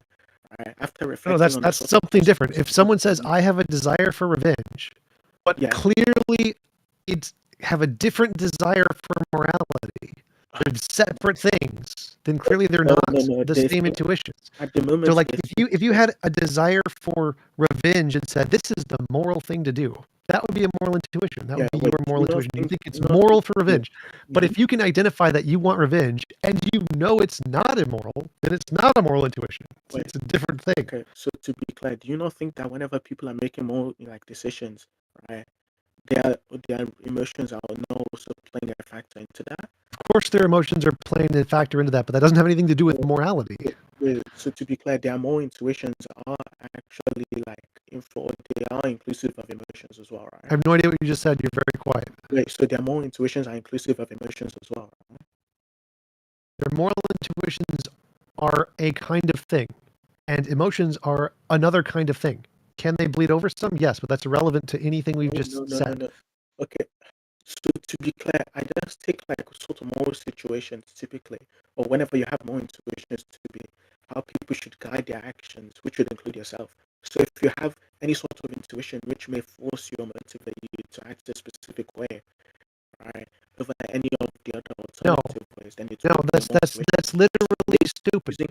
So a moral intuition is a specific kind of emotion that relates to feelings of morality. That's a specific thing. There are lots of feelings you have. I have feelings of stop talking.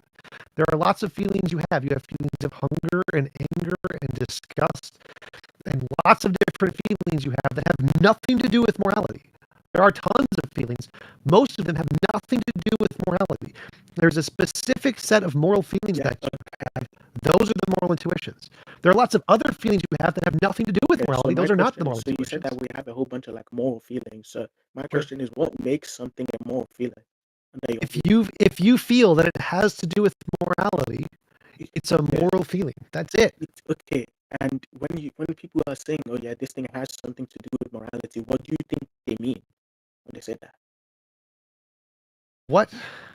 Okay, if I say this thing, or if I have two different emotions, right? One of them is my emotional drive to go and eat a burger right now. The other one is like my emotional drive to like punish all wrongdoers, or all people who do evil, right? What makes one of those a moral intuition? Right? The fact that you feel it is immoral. That's it. What? The fact that you feel it is moral? Yes. If it is related to your moral feelings, it is a moral feeling. That's it. You could be wrong. You could have very, very specific moral feelings that have no relation to everyone else in society. And that's the thing. That is genuinely a thing. Sociopaths exist, but they don't matter to the trend. Yeah. So all of the evidence is how do the vast majority of people tend to feel about moral things? That's the bulk of the evidence. So when you've asked the vast majority of people, is it right to torture criminals? They say no, that's immoral. Yes. That is the consensus view. So some people disagree, but we don't care. We don't care about the minority of people. The majority of the evidence is the fact that most people believe it is wrong to torture criminals. And the right thing to do is to let them go. That is the moral thing to do, to turn the other cheek. That is the consensus view of the majority of evidence. Yeah, okay. So thank you for using the word right there for me. So look, whenever you ask the average person, like what's it called, would it be right for me to like stab this guy in the chest for killing my mother, right? When they say, oh yeah, it would be right or it would be wrong, what do you think that word right or wrong means? Right. Most of them would say you'd be wrong. That is the consensus of evidence. That doesn't answer the question. Like, what do you think they mean when they say right or wrong? I mean lots of different things. Okay, so relevant to the topic. Go back to the topic. Moral intuitions, the evidence of moral intuitions is that pretty much everybody agrees torturing revenge is immoral. That is the consensus view. Are there a few who disagree? Yes. Do I care? No. Because you said most people disagree or agree with this view because, and like, what's the reason why I should grant that? Like, I can also. It's a fact. The fact that they agree or disagree is just a fact. Like, you can just look at the moral polls. There are lots of polls of what people think is moral and immoral, and there's just a trend of data. You can just look at the trend of data. It's a fact. Look, that doesn't answer my question. So look, the question I'm asking, I'm going to specify. The question I'm asking you specifically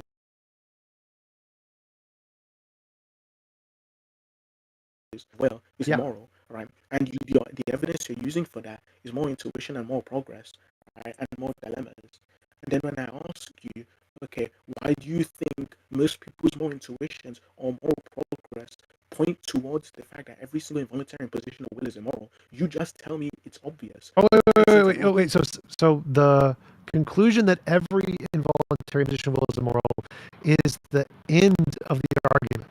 So the trend indicates that society thinks that more involuntary impositions are wrong as we gain more power. So as we gain more power, there are more involuntary impositions that we see as immoral.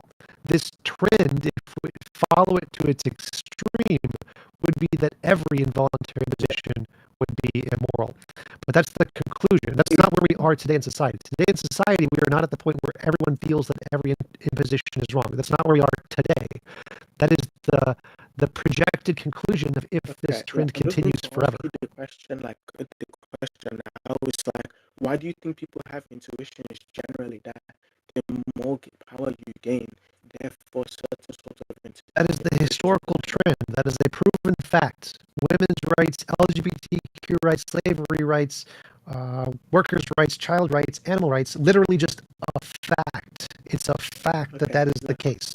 I can grant that it's a fact that as like society progresses, then they believe that like sort of imposing on people's will for no reason, right, or due to some like arbitrary distinction, that would be wrong, right? But when you say involuntary positions of will simpliciter, right? That's not the part you need to grant. That part's irrelevant. That's the conclusion. That's the part at the end of the graph. So wait, do you understand how a graph works? There is a trend, a trend line. So we have a bunch of data that is the beginning of the trend line, and you say, my hypothesis is that if this trend line continues, there's something very far in the future that will be the conclusion. So if you grant the conclusion, you have to look at the trend line and say, does the trend line point in that direction?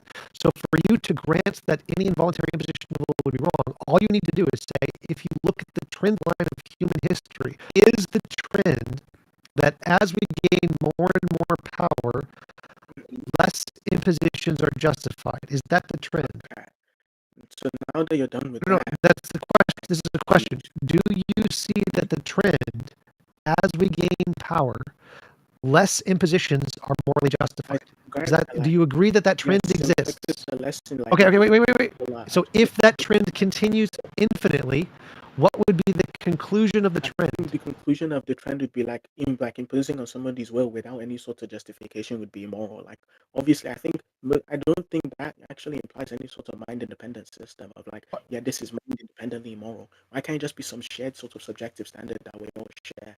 Good. That's irrelevant. That's irrelevant to the hypothesis. So the hypothesis here is that this is the trend. If the trend continues, here is the thing. Now I have another part that I think this is because it's a natural law or something. But that part you don't have to grant at all. That part's just a part of the hypothesis. Mm-hmm. You can say there's a different hypothesis if you want. That's perfectly fine. Okay. So my question now is, after we've gone all of that out of the way, what reason is there to grant that the reason why people have these more intuitions is because of some like objective facts of the world? I make predictions that the same patterns would exist in all life throughout the universe and in AI. So if there was other life forms, they would follow the same pattern anywhere in the universe. If there's AIs that come about, they will discover the same pattern without having to be told. And if that's the case, that would be a good reason to believe that this is some fundamental pattern in the universe that isn't just constructed by evolution. Becoming sensitive to some shared subjective standard that we all seem to hold. If there's a shared subjective standard between literally every conscious agent in the universe, that would not make sense. Because it's subjective. So the fact that all conscious agents subjectively happen onto the exact same belief structure, coincidentally, everywhere in the universe is unexpected. That is weird. Because it's subjective. If they come across an idea that's objective, like say mathematics, 1 + 1 = 2, that would be expected because it corresponds to reality. It's objective. If they all come to the same belief in Harry Potter, like if we discovered the book of Harry Potter in every single planet on Harry Potter, that would be weird. No one's going to predict that. No one's going to be like, Well, could it just be the case that it's all just fiction, that they all just happened on it at the same time? That would be weird. What would be expected was if there was like actually existed in some case, and they're using magic to communicate with every other planet. And then it would be like, objectively, it makes sense that if Harry Potter is real, that why every single universe has a book of Harry Potter. So if all life everywhere in the universe that is completely separated all discover the same truths, it is more likely that those truths are objective, like math or logic or physics, because there's some fundamental truth in the universe that they're grabbing onto, rather than that it's just a subjective belief that they all happened upon randomly. That would not make sense. That is an incoherent belief to think that every single conscious state in the universe would happen on the same belief system by chance. Is it possible? Yes. So Is it more likely? No. The way in which you'd actually establish that this thing is more likely is by giving me some piece of evidence or piece of data, which is accounted for under your hypothesis, but not accounted for under mine. You just did. Right? But it seems to I just did that. So it seems to they're both equally explained. And then the sort of analogy I'll give you is like, take sports disputes, wherever people are disputing who's the better footballer.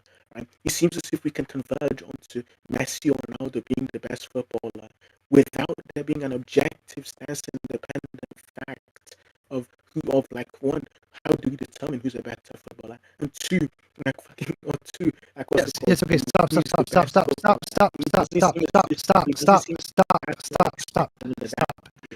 If aliens from a different planet concluded that Messi or Ronaldo were the best players, having never seen soccer, and their entire planet knows this, and every planet in the universe knows this, having never met them, having never seen soccer, knowing nothing about the rules of soccer, would you guess that was just a subjective belief they happened on, or that there's probably some fundamental thing that ties it all together in the universe? Which would be the better explanation? No, it's exactly analogous. So this is the claim. Every single society in the universe all comes to the exact same belief system when they have no connections to one another. So suppose it's something arbitrary, like who's the best soccer player? Like if every other planet believed that Messi was the best soccer player, having never met him, having never heard of him, having never heard of soccer, what would be the better explanation? That it was just a subjective belief they happened to happen upon, or that there's some objective force in the universe causing all life to have this belief? Which one is the better explanation? The reason why that's disanalogous. No, I don't. Stop talking about whether it's analogous. Answer the question. If every single planet that had life on it had people that had this belief, Messi is the best soccer player. They don't know what it even means. They have no idea. They just have this belief in them. Messi is the best soccer player. They don't know what soccer is. They don't know who Messi is. What's the better explanation? That is just a random belief that came about in all planets? Or would you have a better hypothesis that there's something causing that belief to exist? To be clear, in all of them? I'm unsure if I would even grant that it would be better explained by there being some objective fact that they're coming to sense. You could literally explain that through a variety of reasons. So the way you can explain everything through a variety of reasons. It doesn't matter. To be clear. So again, the way I'd explain the more convergence is maybe people are just converging onto a specific sort of fact about what's the way in which is most efficient for people to conduct their lives. However, I don't think people would grant that is identical to what is good or what is bad, right? Because obviously there might be some way which people has some hypothetical way in which is best for people to conduct their lives, whereas everyone agrees that way is actually completely gratuitously moral. Right? So again, I think people can actually converge on these sorts of standards without there being any sort of objective factor in the matter. Even in all of these situations, and it still wouldn't be them becoming sensitive of some moral fact, right? But it could be them becoming sensitive of literally any other type of what's the most practical sorts of principles they could apply to their life. No, that wouldn't make sense. Again, the reason I'm bringing up all the different planets and all the different kinds of species everywhere in the universe is because they're all going to have different, most efficient ways to live. they're different unless they're exactly the same. So it would be very unexpected for them all to come to the same moral beliefs if they all have different ways they can live and different, more efficient ways to do things. Because I don't think there'd be convergence. Right. That's why it would be unexpected. It would be unexpected under the hypothesis that morality is subjective for all species to have all belief. That would be unexpected. Under the hypothesis that morality was mind independent. If it's an objective fact of the universe, it would be expected in the same way that physics is expected. So stop. If we understand like that physics is independent and they interact with it, stop talking. So if morality is a law of physics, like gravity, that permeates the universe, then the fact that all of the different species would also like the fact that they would all come to the same conclusions about gravity or mathematics is expected because it's a force that permeates the universe that affects everybody. That would be expected. If it's subjective, we would not expect them to converge. We would not expect them to have the same things.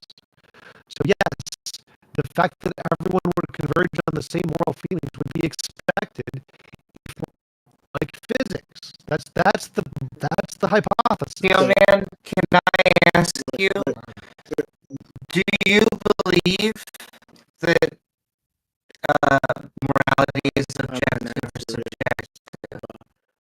To respond to what TJump said, right? Does that mean objective or subjective? Anti-realism means subjective.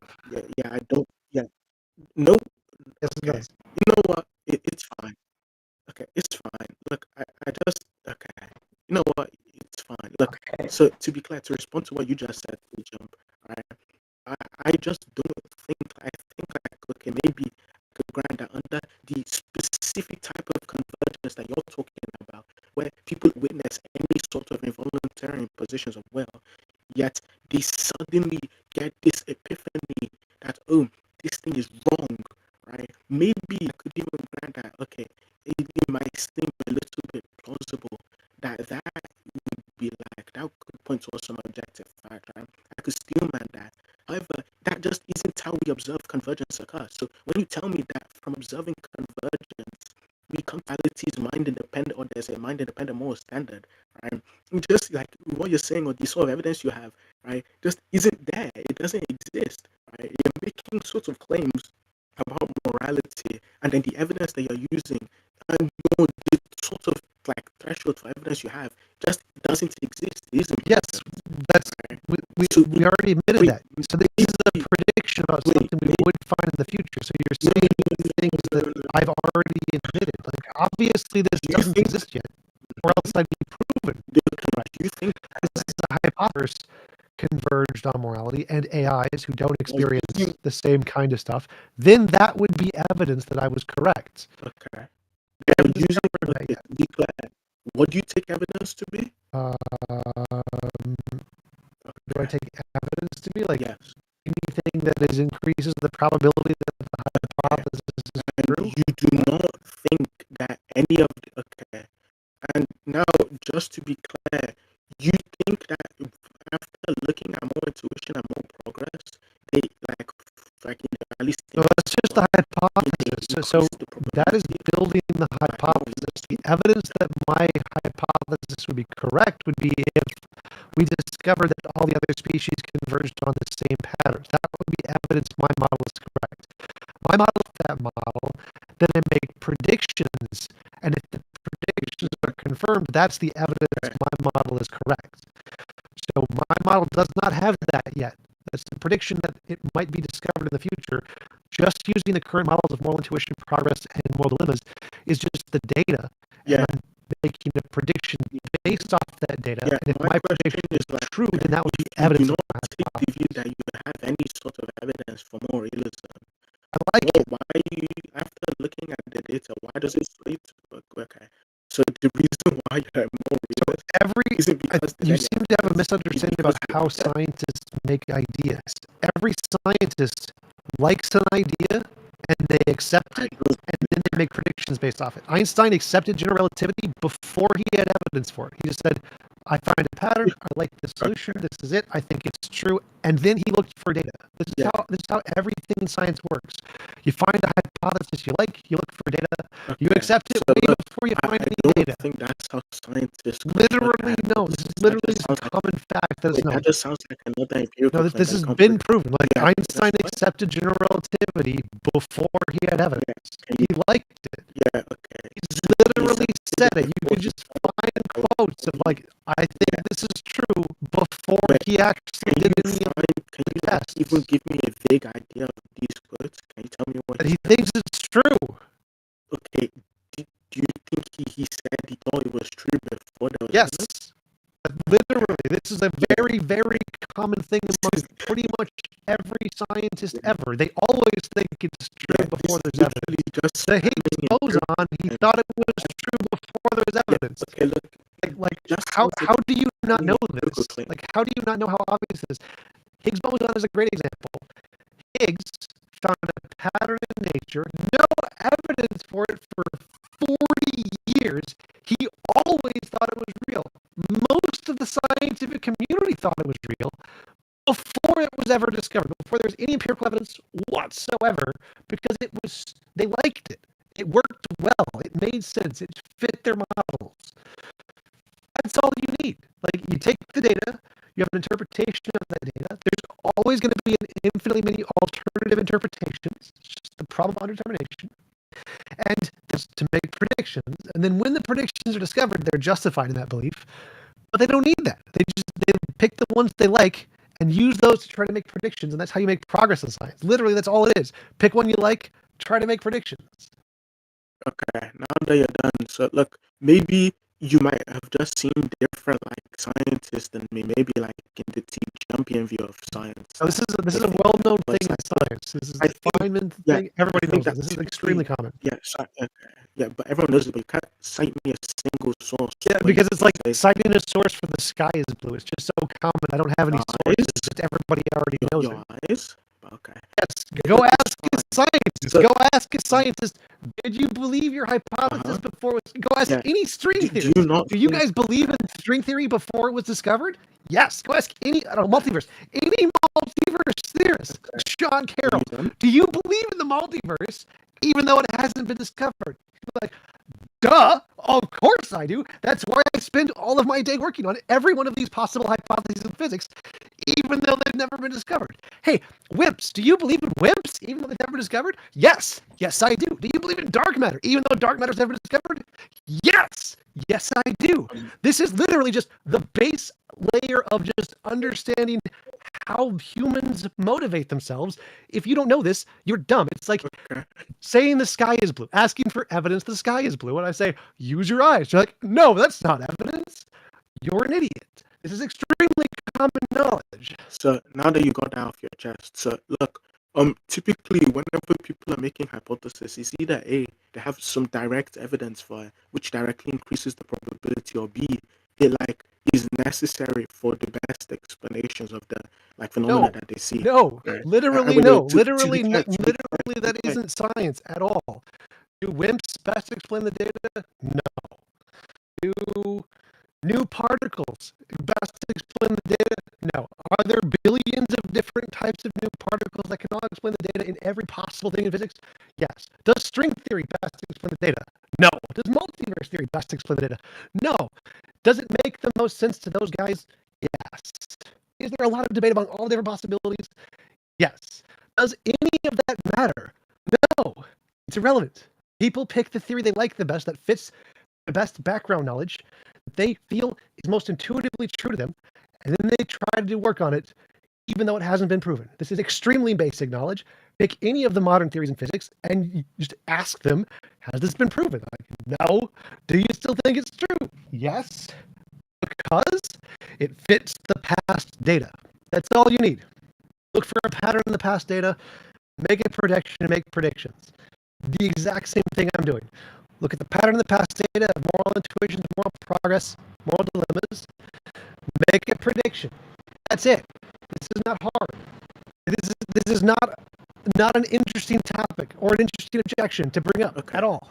So now that you're done with that, that's cool. I guess since you don't have any evidence. Can I just ask you, Steelman, not to do the passive aggressive called me an thing? idiot, but it's fine.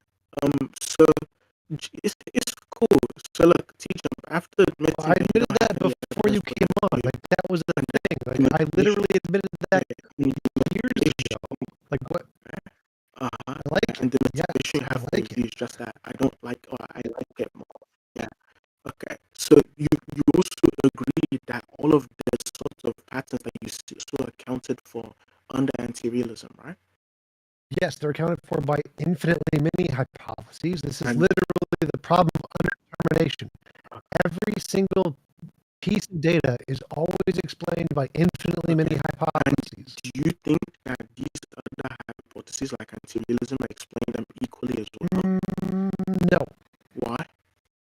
Because you don't make predictions, or your predictions disagree with mine. Mine have been correct for a while. And what sorts of predictions do anti-realists make that have been proven? Don't make any predictions as far as I know. That's why it's not as good. We don't need to make predictions on the negative. No, your hypothesis entails conclusions like that. The fact that we would not expect a convergence of morality of all living things in the universe. Under anti-realism, that would be unexpected. I think it's expected. I think it's more likely that this is going to be the case. So I think that it is probably wrong. Your model is probably wrong because you have a current trends and patterns that we see in all living creatures. The evidence for every single living creature converging towards a specific moral view is because some living creatures converge towards a specific. All evidence we have of all creatures converges on this thing. So elephants, dolphins, chimpanzees, Capuchin monkeys. Yes. Elephants and dolphins converge in involuntary position. Yes. Do you have proof of that? Yes, there's tons of moral studies on lots of different social mammals. This is a very common thing. Crows as well, not mammals. Crows, really? Yes. There's tons. Yes. Google the moral studies on other animals. Yes. Yeah. Okay. And to be clear, you think that the moral studies are going to show me that involuntary impositions of will are immoral? Yes, so one of the studies was the one by Capuchin monkeys where they would give them either grapes or celery or something, and they would have them do a task together where they both have to do the task, and they would give grapes to only one of the Capuchin monkeys, and they'd give lettuce to the other one, and then the one that got the monkeys would not eat the grapes because it was unfair until there was an equal share of grapes to both sides or something along those lines. Yes! That doesn't prove that they're trending towards involuntary. It literally is. That is a trend because when they are given an abundance of resources, more power, and have the opportunity of fairness, less imposition of will on the monkey that doesn't get the grapes, they voluntarily choose. You said the opposite in your other debate. You agree that if I'm not doing any action to another agent, then I'm not imposing my will on them, right? So my example was there's two Capuchin monkeys. They both want grapes. They both want grapes. One is not given grapes. That is an imposition on the monkey. So the experimenter is not giving grapes to the other monkey. Wait, what do you think an imposition is? Stopping someone from doing something they want. Wait, how am I stopping someone from doing something they want if I don't? If I don't give one grapes, that's unfair. Okay, yes. Wait, so you agree that if I stop, how is this even a conversation? Yes, the experimenter is imposing on the will of the monkey who wants the grapes by not giving them grapes.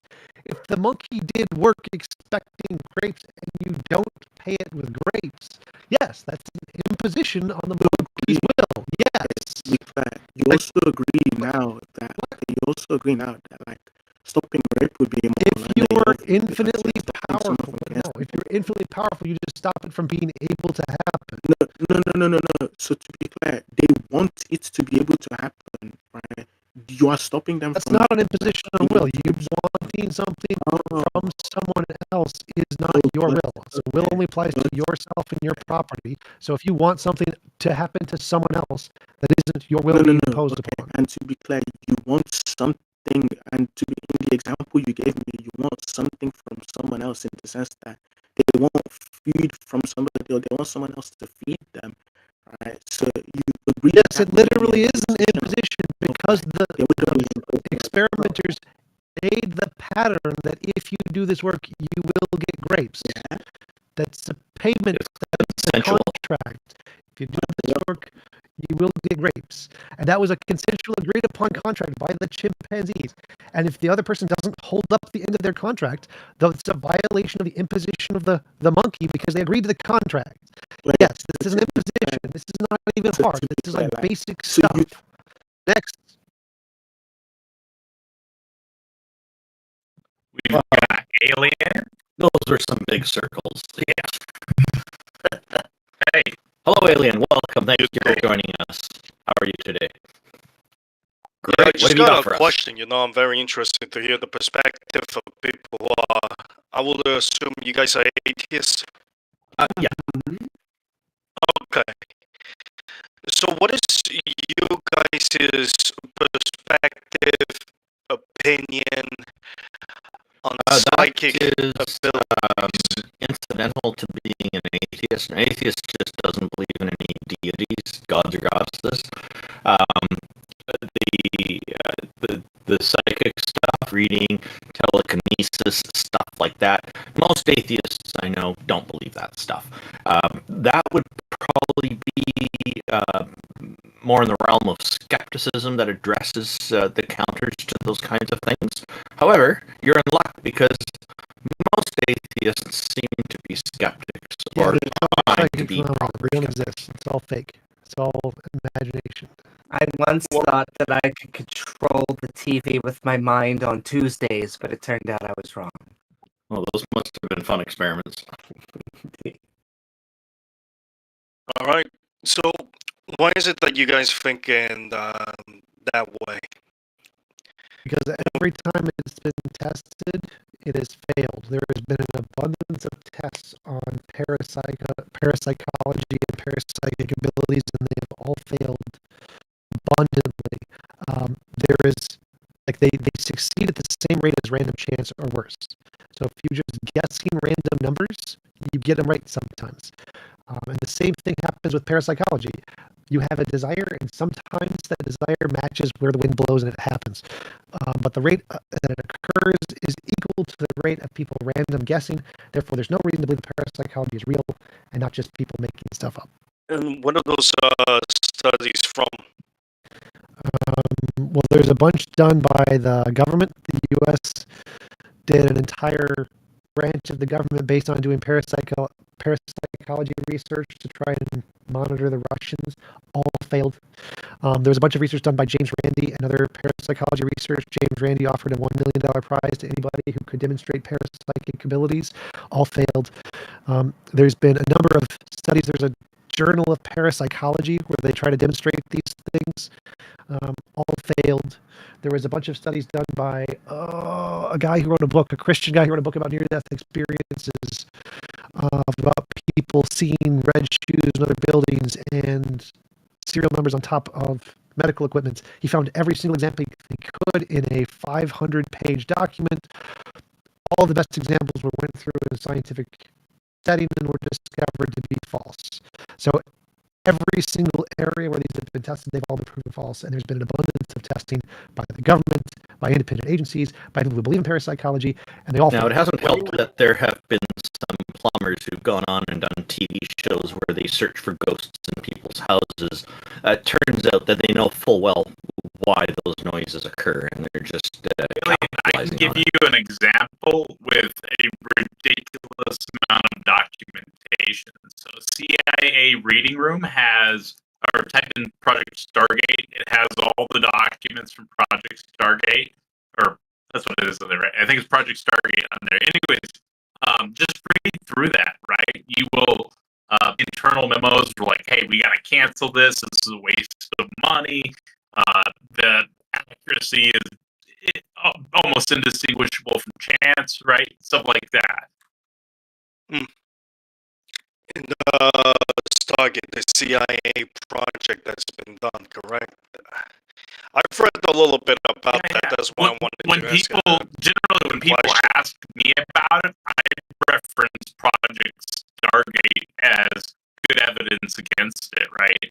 Because there's a lot of information in there about it, and all the government memos where the government is spending money on ridiculous amounts of weapon or usable for anything like that.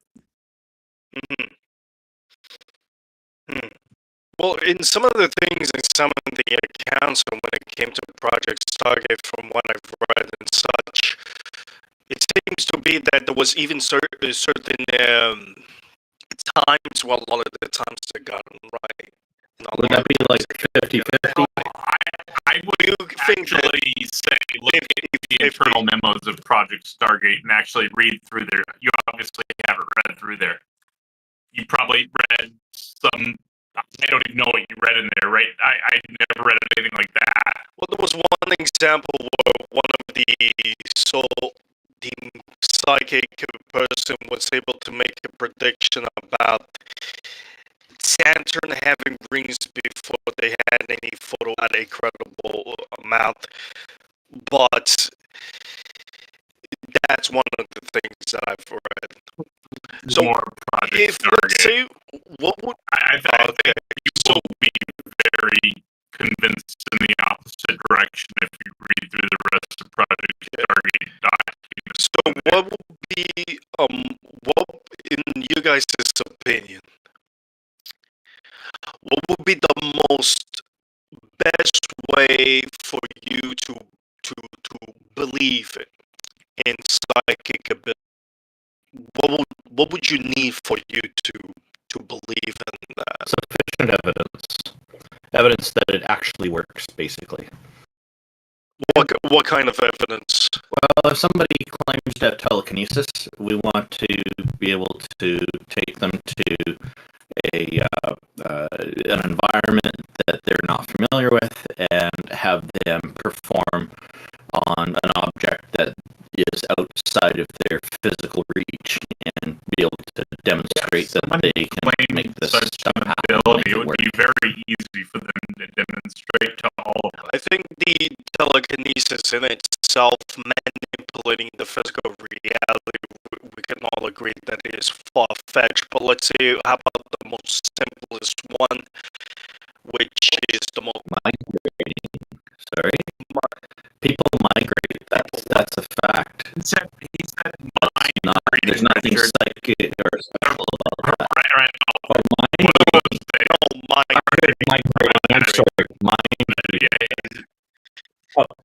generally people that are like experts in deception and perception, right? And so they're like looking at physical cues that's going on.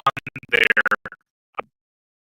have you guide them into what you want. From my understanding, it's just maybe not all psychic sense. There's a combination of something called cold reading and asking leading questions and all kinds of things like that.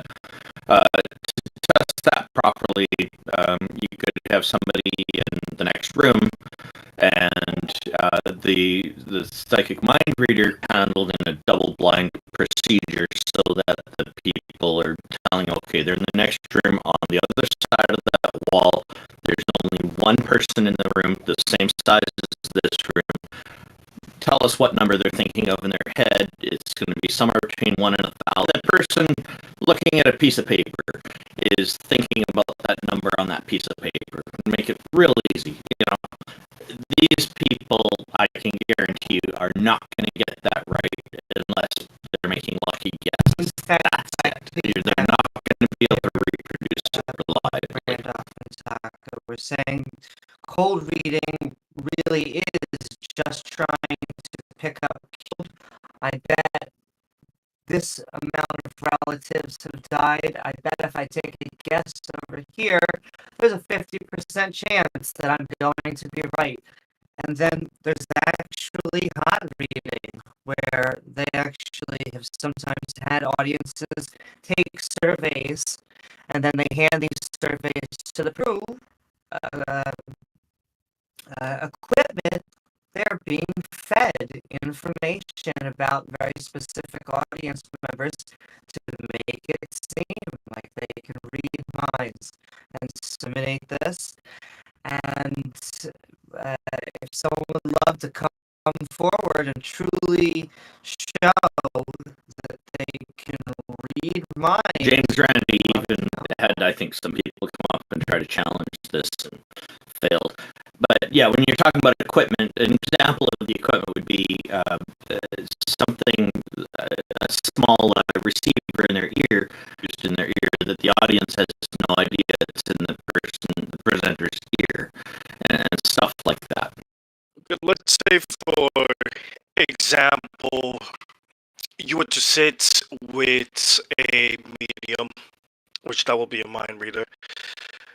If they were able to consistently point out very specific things, even things that are unknown, things that you only share with close people, things that are a little bit unusual for this person to know, in a consistent manner, enough for you to maybe shift your perspective. No, because I'd have to sit with them, and they would be able to look at me and read me in different ways, not just purely my mind. They would have to be in a separate room. It'd have to be double blind. They'd have to not, and they'd have to be able to say, this is what's in my mind, or this is something I generally think about, and that's not something that most humans generally think about. So I can understand that in that level.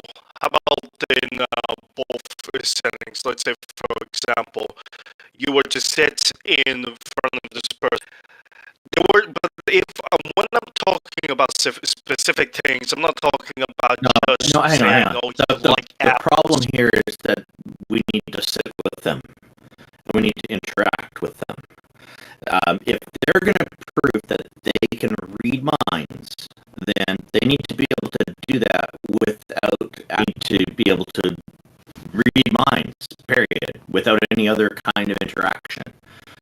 We want to be able to isolate these things and be able to demonstrate consistently, repeatedly, that it works, and not just with one person. We want them to do this with multiple people. If they've figured out who one of the people is, hopefully they don't figure out who the others are. We need to see consistently that they can do this again and again and again, and do it with ease, or do it with whatever conditions they say they need. Like, if they need to drink a glass of warm water, again, it has nothing to do with the person whose mind is being read. A higher rate than chance. Has to be a higher rate than chance. And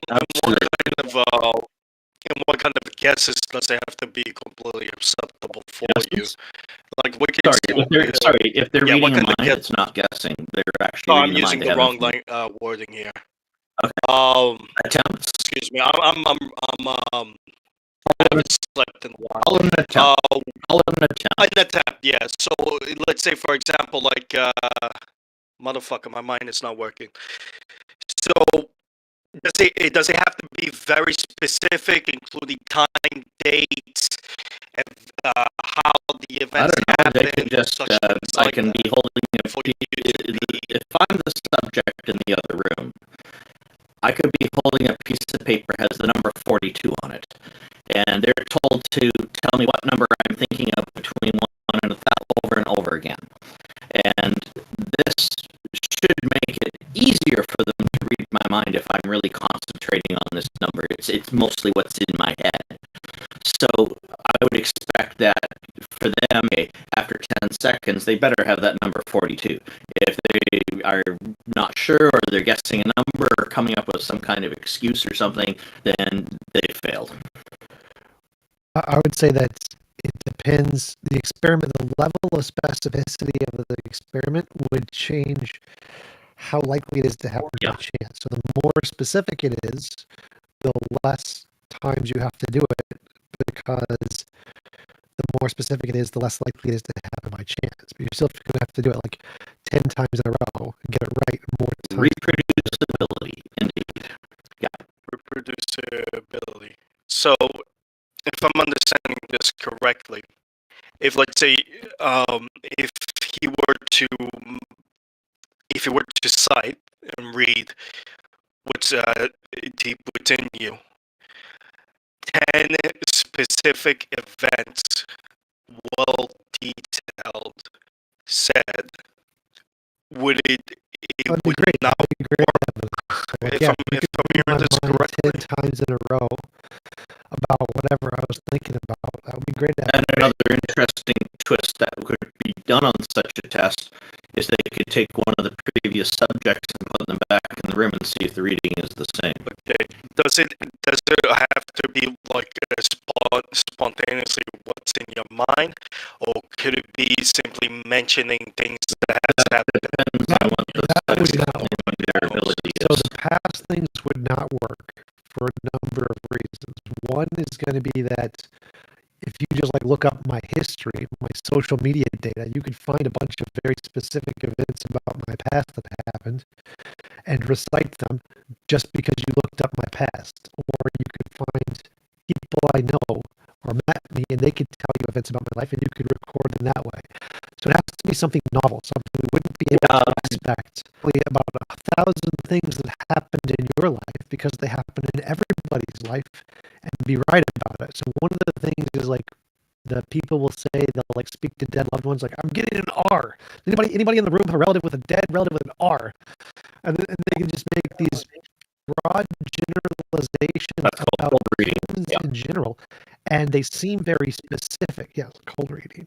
And they seem very specific and very correct, and you can guess lots of things that happen to people's lives by doing cold reading because you use generic kinds of labels that apply to lots of people and then get them more specific over time by using other kinds of generic labels.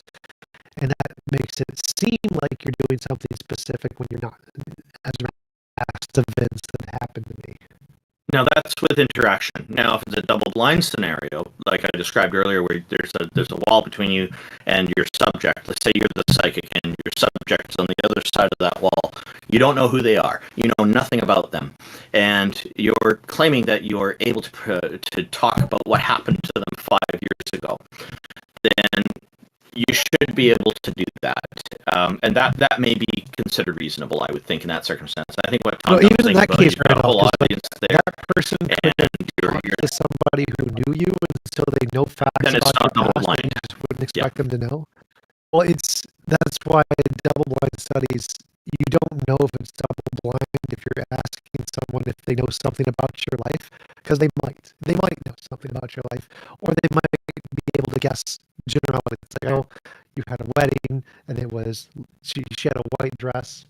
But that's interaction. There's an interaction there. Yeah, the test that I was suggesting is that the psychic can basically read this person who's on the other wall without interacting with them and be able to say this and this and this about them. Then you bring another person, they're going to have different things. These are very specific things. Well, the problem is kind of what I'm talking generic about. things that happen to most people that you could still be right about. So even in that case, it can't be generic in that case because it would not. You have a high random chance of getting the generic things correct. Yeah, like if you're going to say, oh, this person was breathing 5 years ago, that would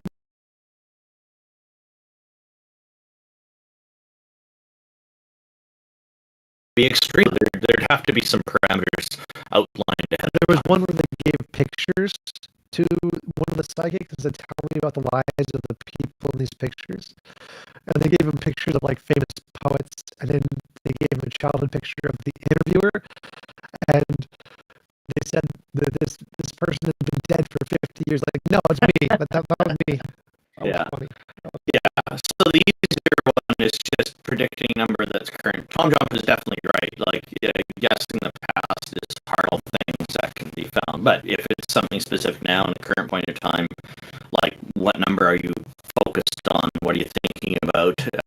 And this can all be documented. This is a lot easier test to do. So It depends on what the abilities of the psychic are. Like, some psychics self-proclaimed psychics will claim pretty vague things about getting it wrong, and when they guess it right, they say, yes, that's a demonstration of my ability. So there's sneaky stuff like that going on too. Like, a lot of them are charlatans, and that's why a lot of I would say the happens. fundamental misunderstanding that could cause a person to believe they're a psychic genuinely. Right. That's why I say a lot. I don't say all. There are some who genuinely believe it. Yeah. No, I'm sure there are many who are bogus, but I'm saying the basic misunderstanding is called the clustering illusion. But the basic idea is that if you were to just look at a small slice of any random distribution, you could find any kind of pattern in that little slice, like all ones, all zeros, a 1 and a 0 and a 1 and a 0, and on and off repetitive slice. But if you zoom out, you look at all the data, there's parts of it that look every which way, and there isn't an overall pattern. That's a more clear picture of what's actually going on. There's an interesting... So when people... Go ahead. I was just going to say, when I talk to people about astrology or any one of these things that they in their own life, they've concluded are evidence of some kind of like supernatural pattern or like mystical belief about probability or miracles or whatever, I ask them if they understand what clustering illusions are. 9 times out of 10, they don't. I explain basic statistics to them, and if they actually get it, they're almost always forced to admit that it could be a clustering illusion. And their takeaway is, I just don't want to believe that it's an illusion because it means something to me. And it's like a profoundly relieving feeling when you like expect something bad's going to happen, and then it seems like a miracle when it doesn't, and you feel grateful, you feel happy, you feel relieved in a profound way. So the attribution of that to some kind of meaningful, significant purpose or plan or reason, whatever it might be, is a very natural thing to conclude. But if you look at all the situations in your life, not just the one that you noticed because it was very important to you at the time, there's just about the same odds as everybody else of having any given thing happen to any particular person. And there isn't any rhyme or reason to it. Yeah, there's also an interesting scenario happened.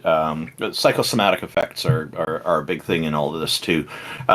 There's a martial art called Ki, where people taking it actually believe that they're using some kind of telekinetic force to knock down their opponents.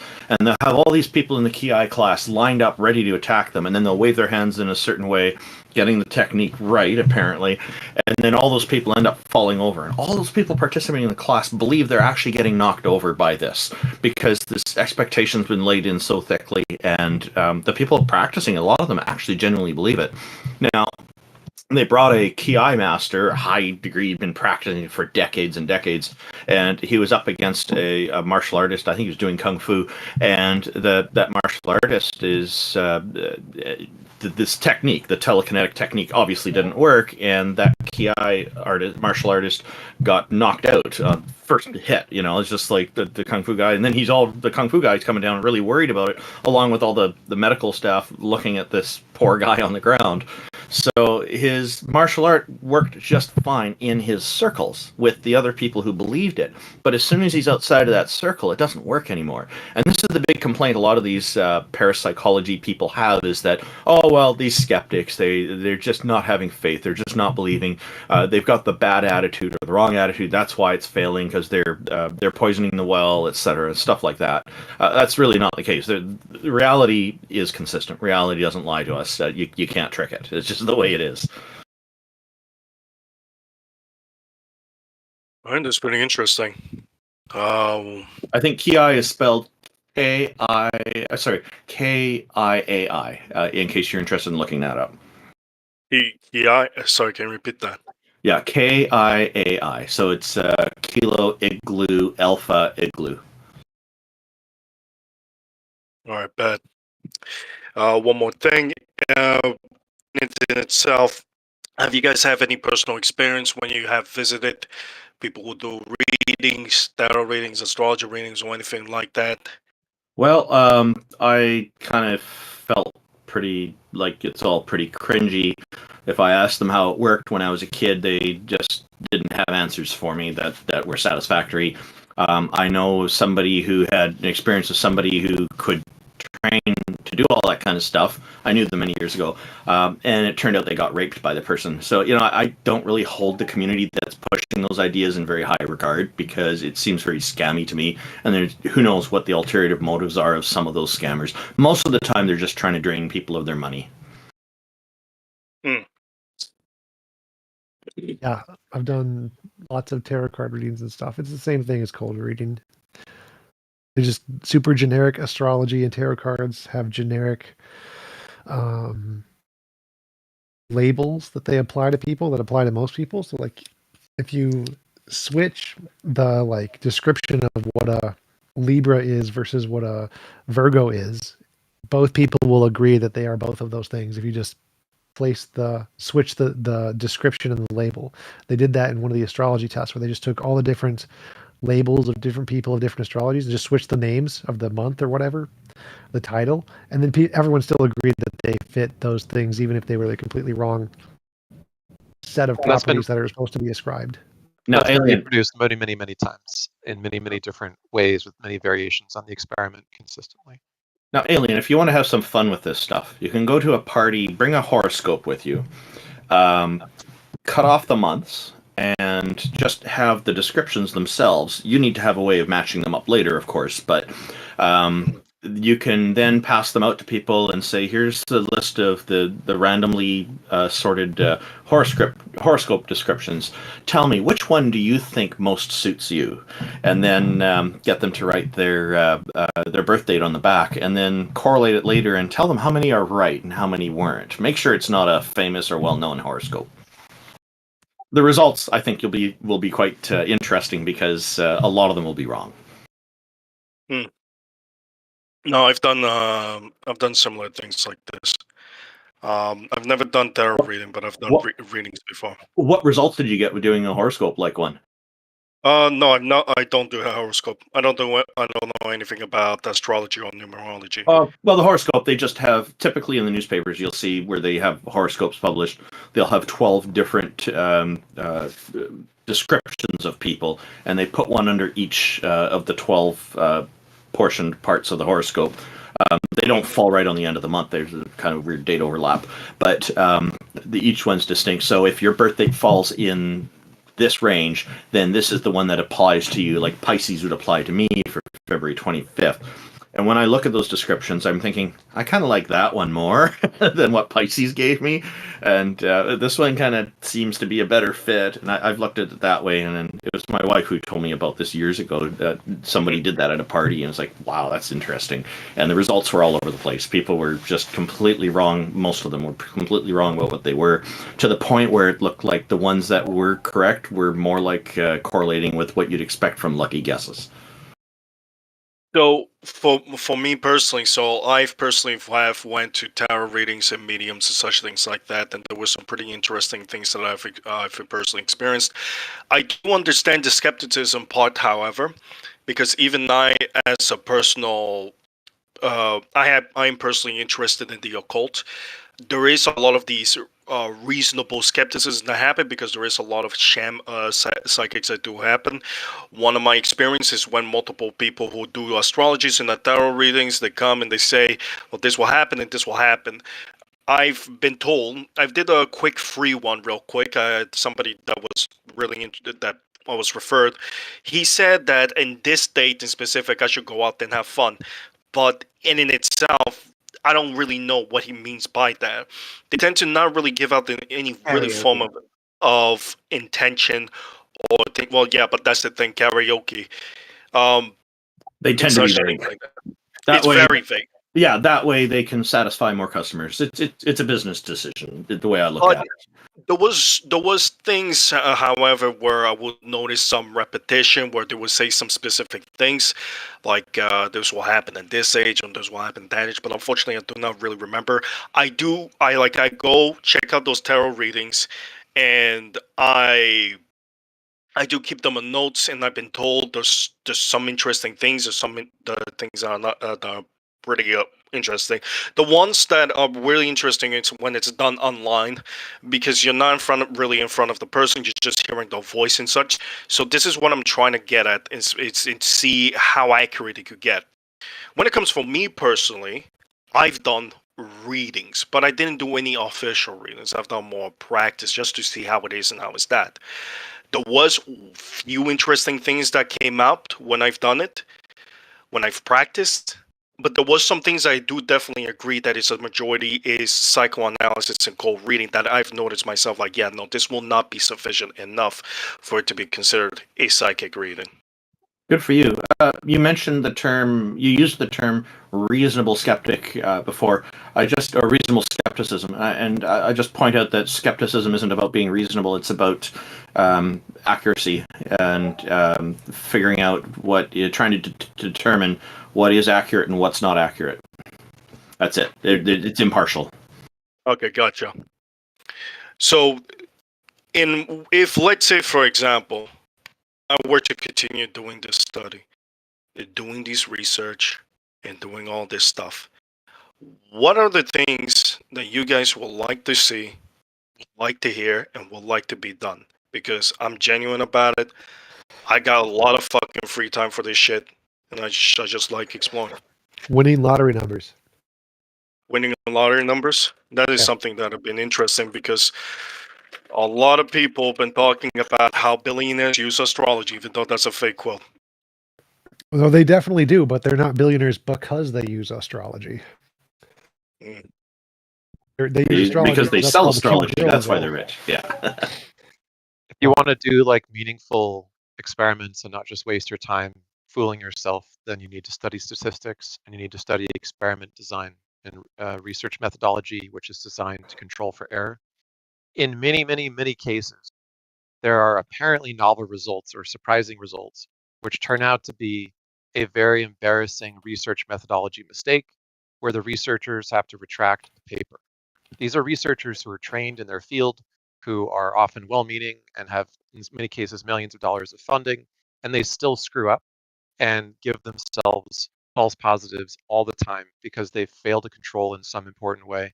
And then someone else has to point out their mistake after everyone takes a good look at it, which is why we have peer review. This is why we have things like reproducibility as a very highly prized test before we take seriously any majorly shocking result, as we do peer review where someone else examines the research, and then reproducibility where someone else has to be able to do the same experiment, assuming that they follow all these same instructions, that there's not some flaw in the way that the study was set up that doesn't reproduce when other people try to do it. So study science. You can do amazing, citizen science if you actually research it, much the same way that you can do your own legal research, you can do your own medical research. And in many cases, you can discover things that your doctor missed or that your lawyer, failed to pay attention to. So citizen science is a thing, but you have to really study the methodology of whatever kind of experiment you're doing and look at all the mistakes that other people making similar mistakes in the same field have previously made before you start your own experiments. Okay, so I would suggest two things. One is Richard Dawkins' documentary, the TV show, The Enemies of Reason. I don't like reading. Documentaries work better. So the documentaries on parapsychology from the skeptic perspective are really good. And then you can also look into the only journal of parapsychology. There's an actual academic peer-reviewed journal of parapsychology where you can find examples of people who think it works and what they think the best examples are, and compare those to like the documentaries on the skeptics to see which you think is the better explanation of the data. Okay, interesting. I just real quick, you said study statistics and then research methodology and the ways that people make mistakes and have to retract things. Particularly scientific research methodology. Yeah, but it differs for every domain and every discipline and every type of experiment. So in the case of parapsychology, there's certain things that they try to do, control for it and so on. But you generally don't want to just start with people who already have like a built-in confirmation bias from the get-go. Those people are not going to be able to do objective research if they go into it trying to prove the truth is out there, kind of X-Files style, right? But if you look at all of the studies that get retracted and all the mistakes that have been made, it'll give you a little bit of epistemic humility into how hard it is to get the stuff right. And it'll give you a healthy skepticism when people say, "Oh, look at this amazing thing," this person has the story where they knew a thing and they told us something and then it happened, and then you look at all of the attempts to do anything like that and with any consistency, with any reproducibility, failing. All the reasons why the apparent positives were tainted because of like data contamination or like selection bias or all sorts of things like that. And you realize, oh wow, most of the people who think they have positive results are just fucking up without realizing it. Mm-hmm. Okay. They're honest, well-meaning people. They just don't realize what their mistakes are because it's very hard to control for the mistakes. Yeah, it's a people problem, and peer review does make up for most of that, if not all. Mm-hmm. Are you guys? Yeah. Oh, Ailey, I just wanted to. I had someone saying that. Are you aware there is actually a $1 million reward for anyone that can demonstrate psychic abilities under laboratory conditions? I mean, James Randi's challenge. Who said that? James Randi.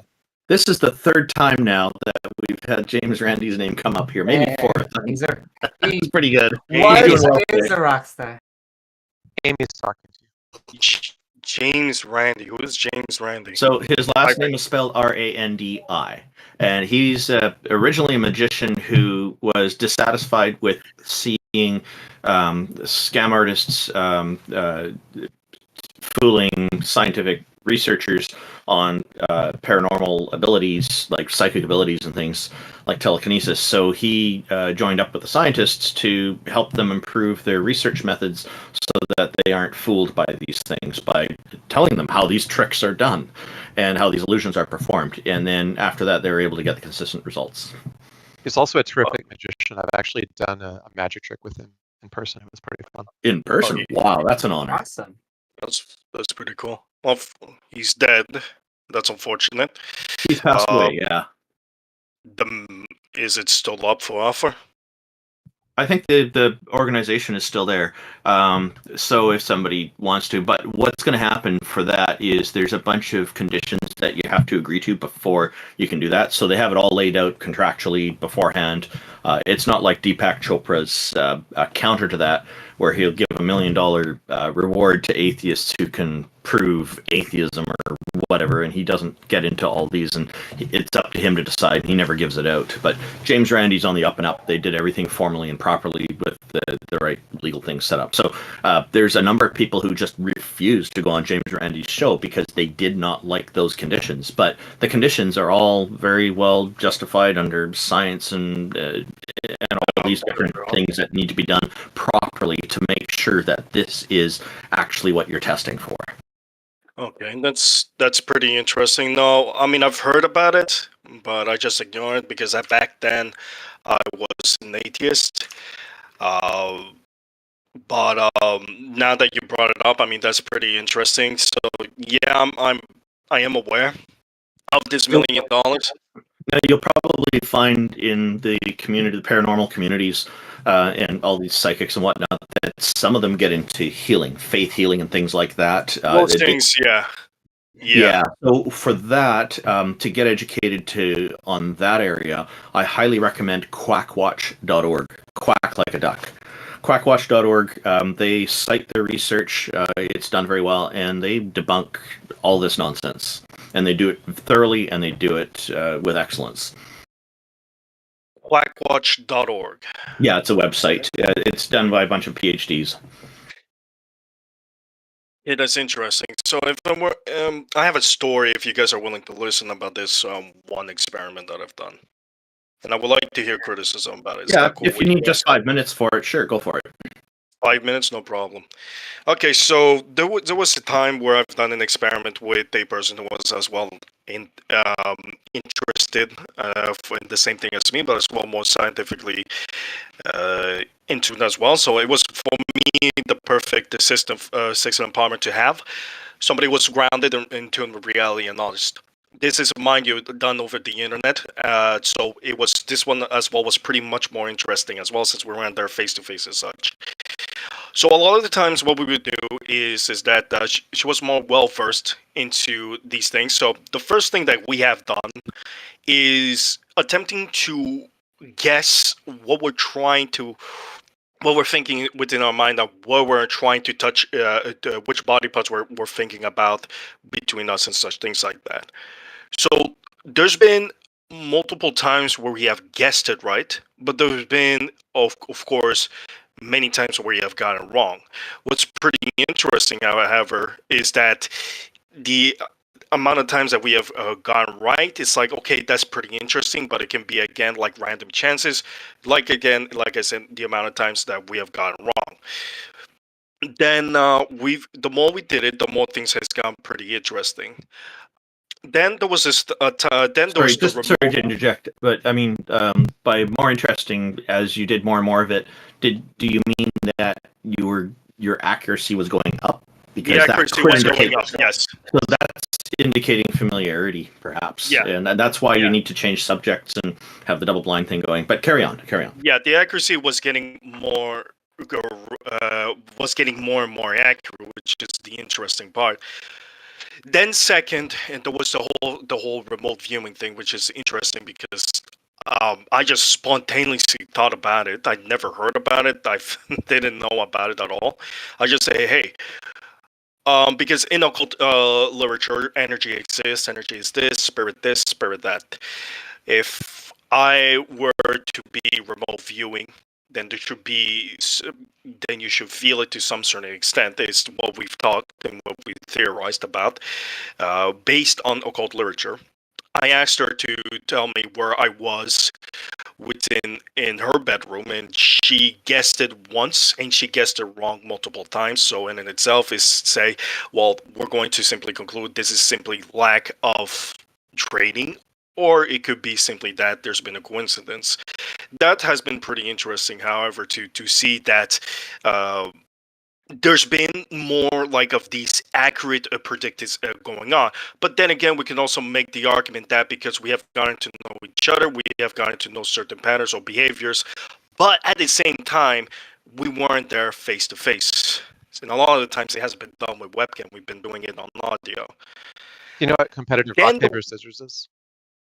No, but just real quick. And then the third one is, this one was a pretty interesting one in itself. This is a thing where I don't know what the word for the title is, but this is how can I explain it?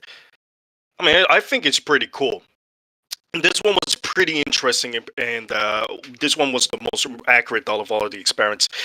We would sit down, and we will both go into meditate and go into a state of flow. And there's the things that we can do within our conscious mind is just create the form of room, a temple, and this is what's according to her. So basically, I just imagine quickly just a room and such things like that. And then I would see her enter it, and I would see her do all of these actions and such. I would then repeat, and I would tell her exactly all of the movement, word by word. She confirmed everything to be exactly accurate, 100%. And this was one of the things that just caught me a little bit off guard. That's basically it. So I'm not saying whether I believe it or not. I just found it to be the last one to be the most interesting because it was the most accurate one and kind of like new to me. So, new to me. So I just definitely would like to hear what you guys have to say. People play about rock, that. paper, scissors competitively using exactly what was described, which is once they see how a person behaves, they start to build up like a predictive model in their brain where they can intuitively predict the likelihood of the other person doing rock, paper, or scissors with like a greater than average success rate because they've observed how the person behaves. They also have assumptions based on how most people behave. And so a competitive rock, paper, scissors player who does it a lot can beat people at rock, paper, scissors more than the average amount of the time.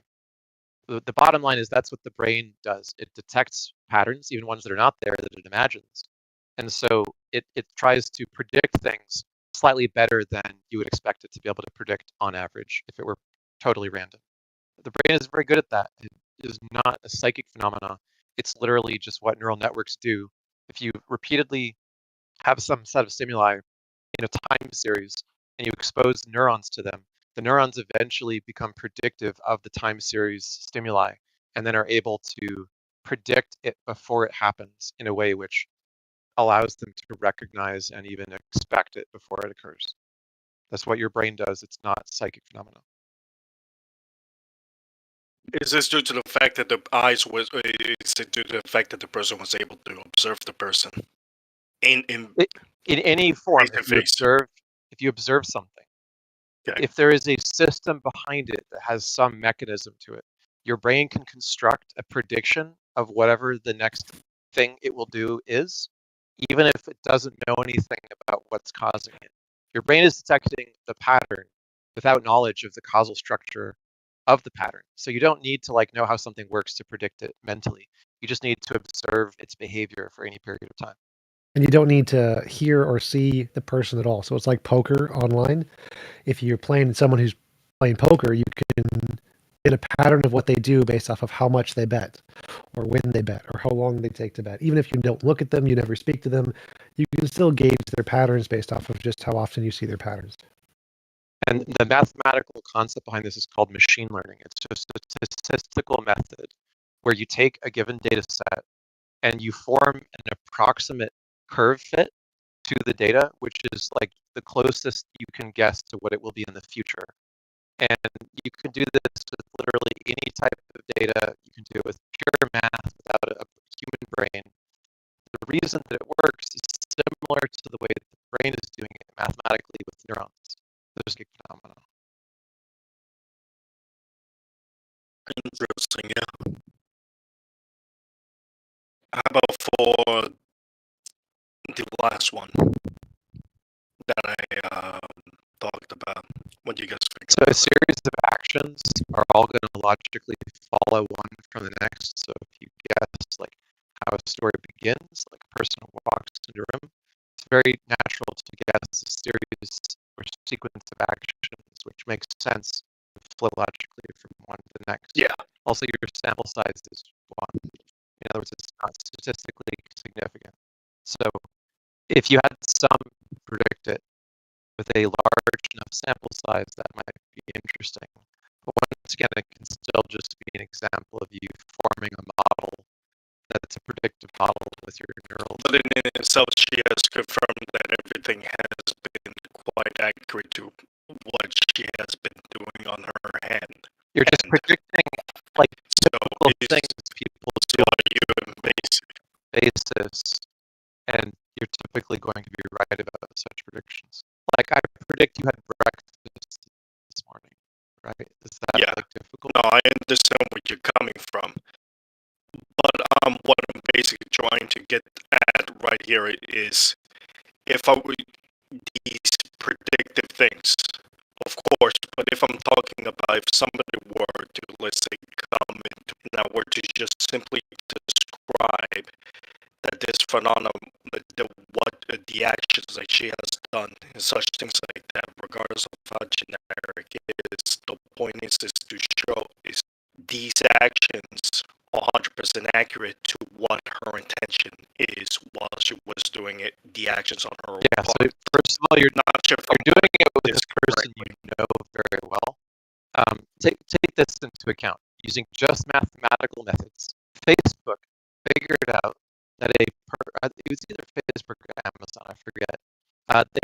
Their psychometric model figured out that a woman was pregnant before she even knew it herself. Products.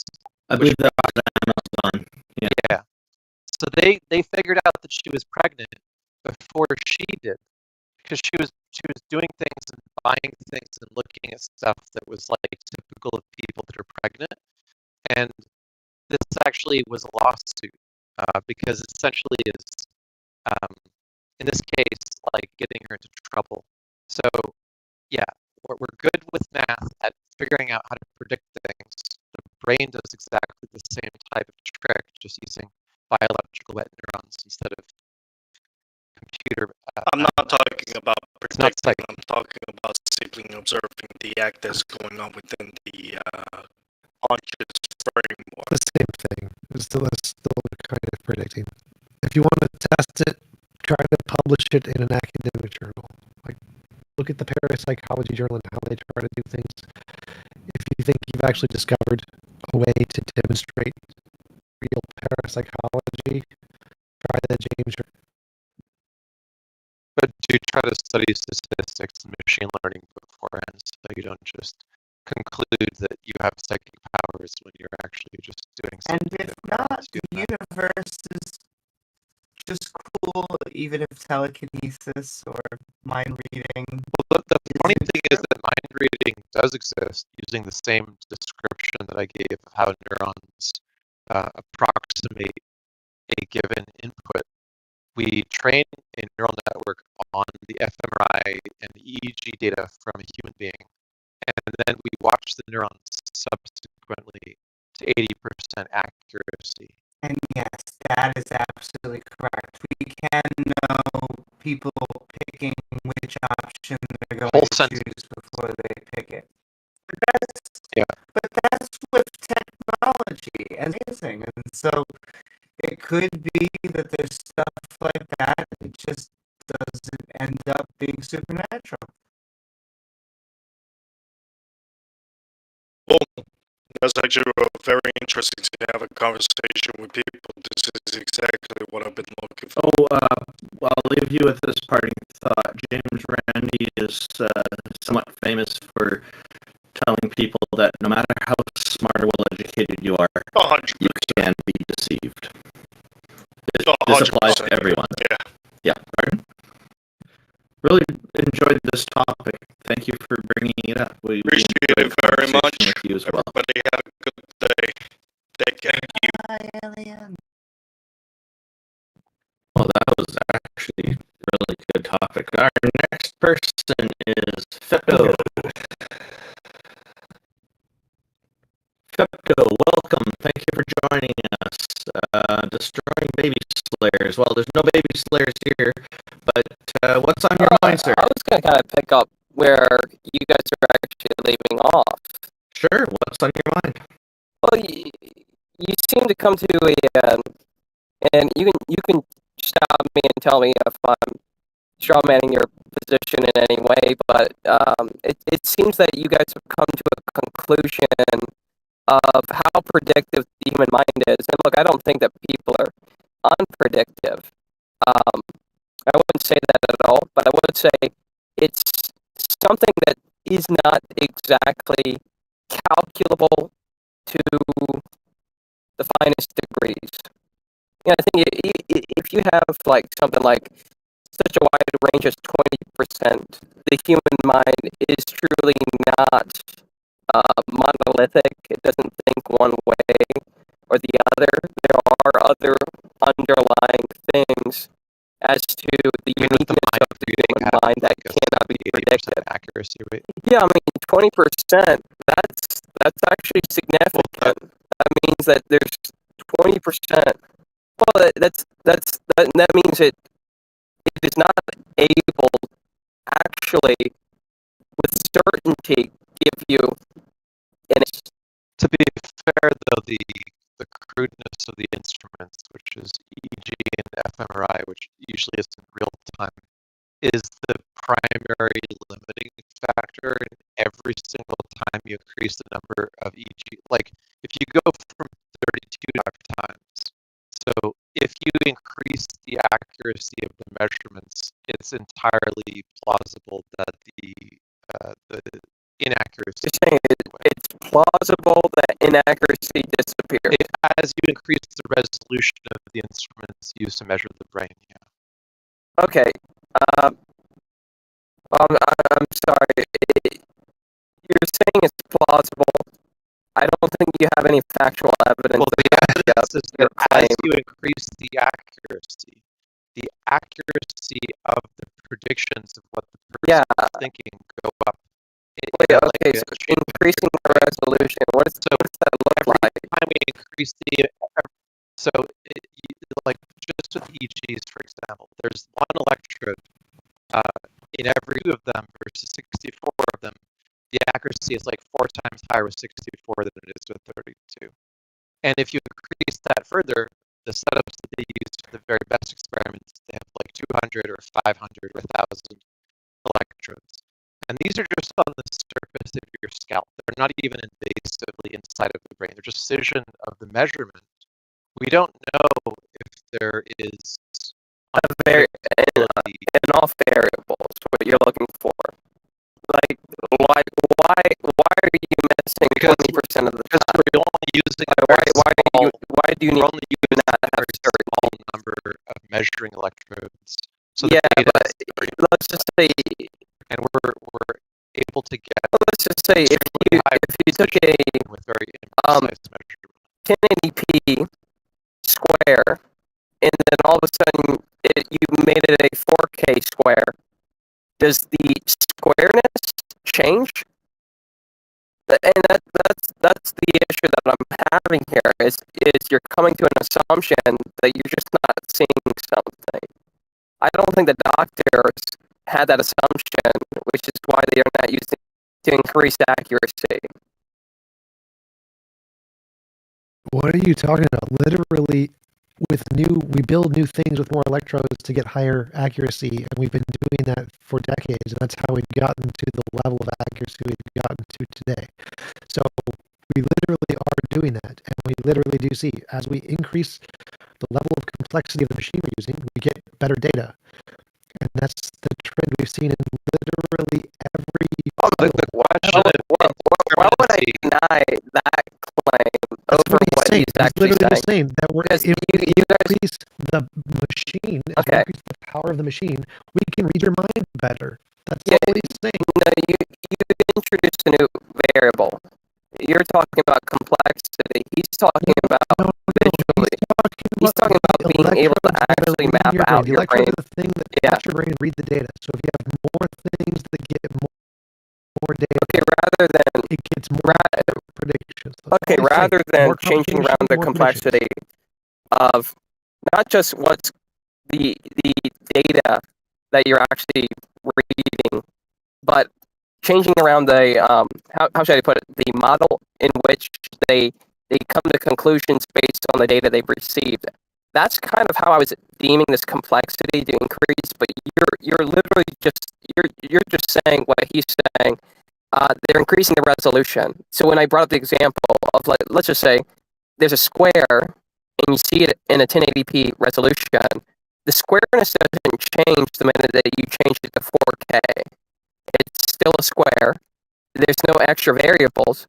To assume that there are extra variables that you're not seeing is that's what I mean. It's just a conjectural assumption. Conclusion that every time you increase the precision of the measurement, you're able to increase the accuracy of the prediction.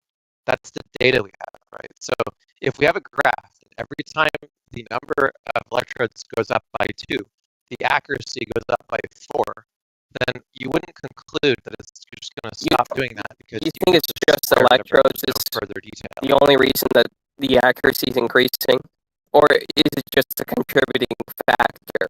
Well, the accuracy of the data can be enhanced using a variety of analysis methods like Laplacian transforms, where they essentially do some mathematical cleanup of the data to get that's what I mean. With the same that's what I mean. They still improve the results. And but it's not just the electrodes improving. Who cares about the electrodes? As we improve the machine, you cared about the electrodes. The point is that the electrodes are the easiest way to get more precise data. You can also do cleanup and denoising to get more precise data. You can also do, things that are in the methodological approach that could do better results with the same data. The point is, with the current methodology we have no reason to think that given improvements in the measuring devices and cleanup of the data, that we're going to hit a point where we just can't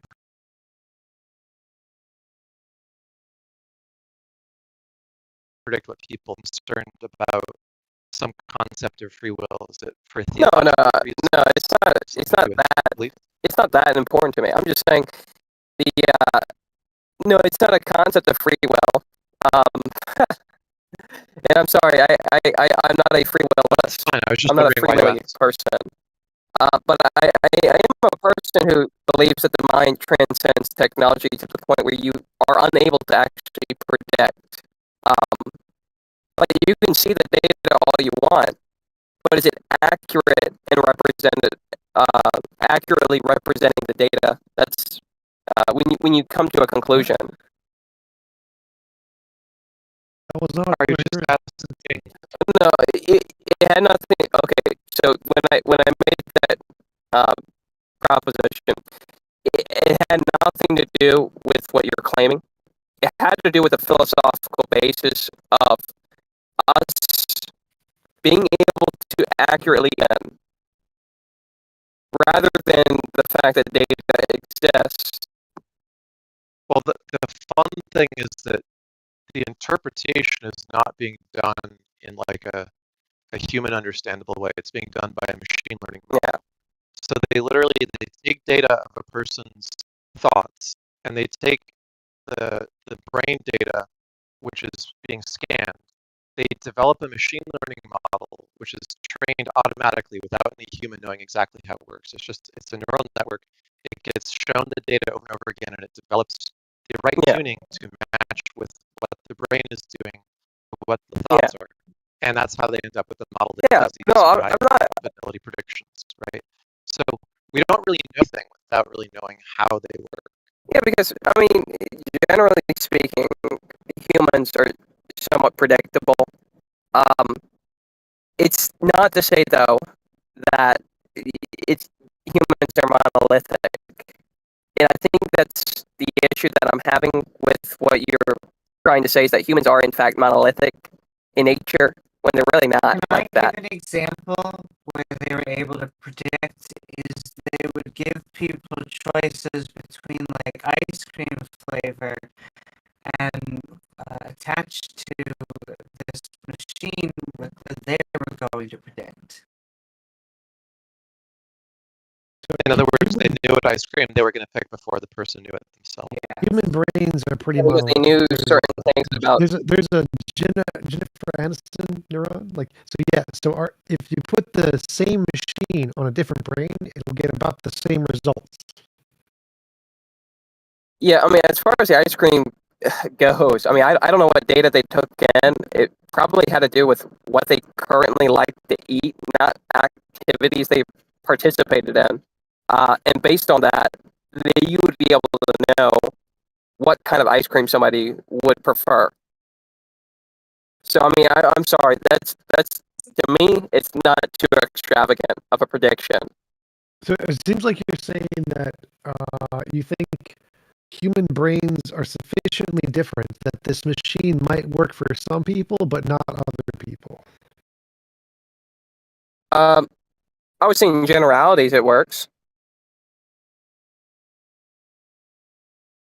Yeah, I was saying it's not monolithic. It work for? Meaning it doesn't work out all the time. What? That's why you have 20% to 30% offshoots. 20 to 30% offshoots because our technology isn't at a high enough level yet. Once it gets to a high enough level, it will be like at a 0.0% offshoot. It's not like. I'm sorry, that's like a faith-based assumption. No, and also the percentage of it not working is individual words. So it's reproducing sentences that are being spoken aloud in the person's internal dialogue and their own thoughts, and it's getting 1 or 2 of the words out of 10 wrong or blank because it doesn't know what the word is.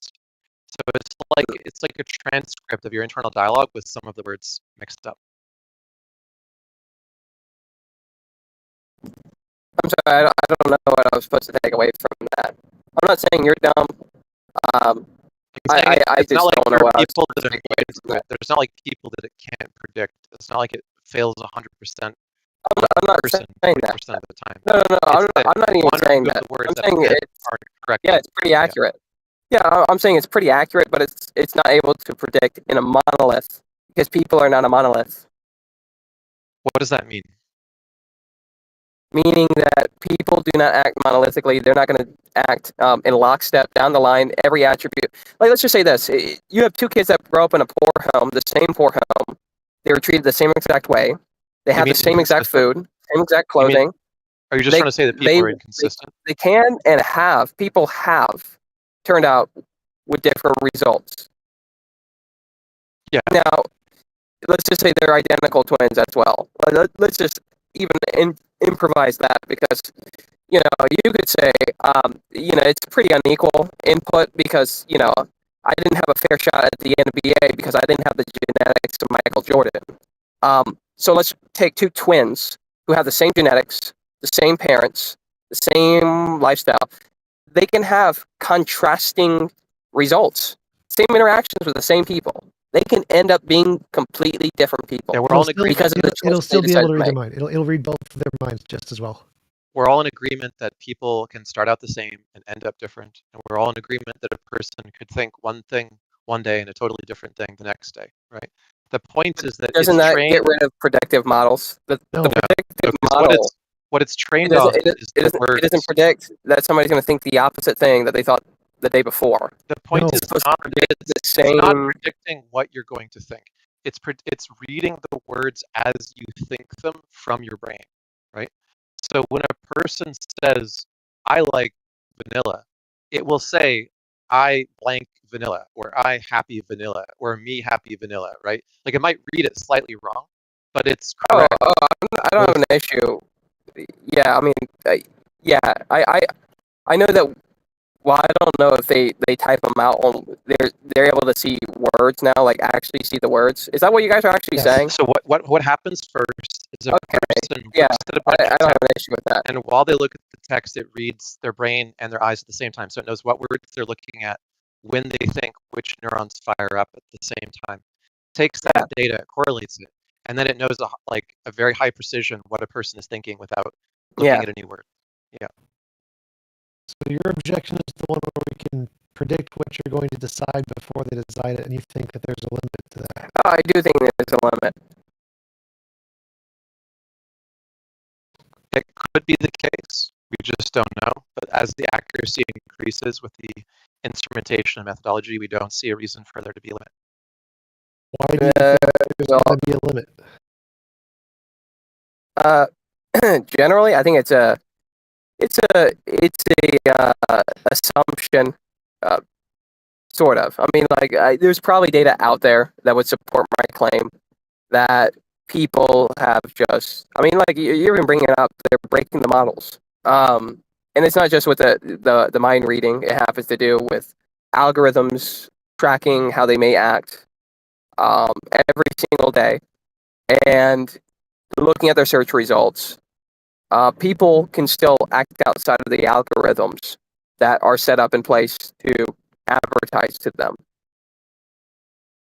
The algorithm is your brain, so it's looking at your brain chemistry, your brain neurology, and saying, based off of this, we know what you're going to do. Yeah. You can't violate your brain chemistry. That programming is you.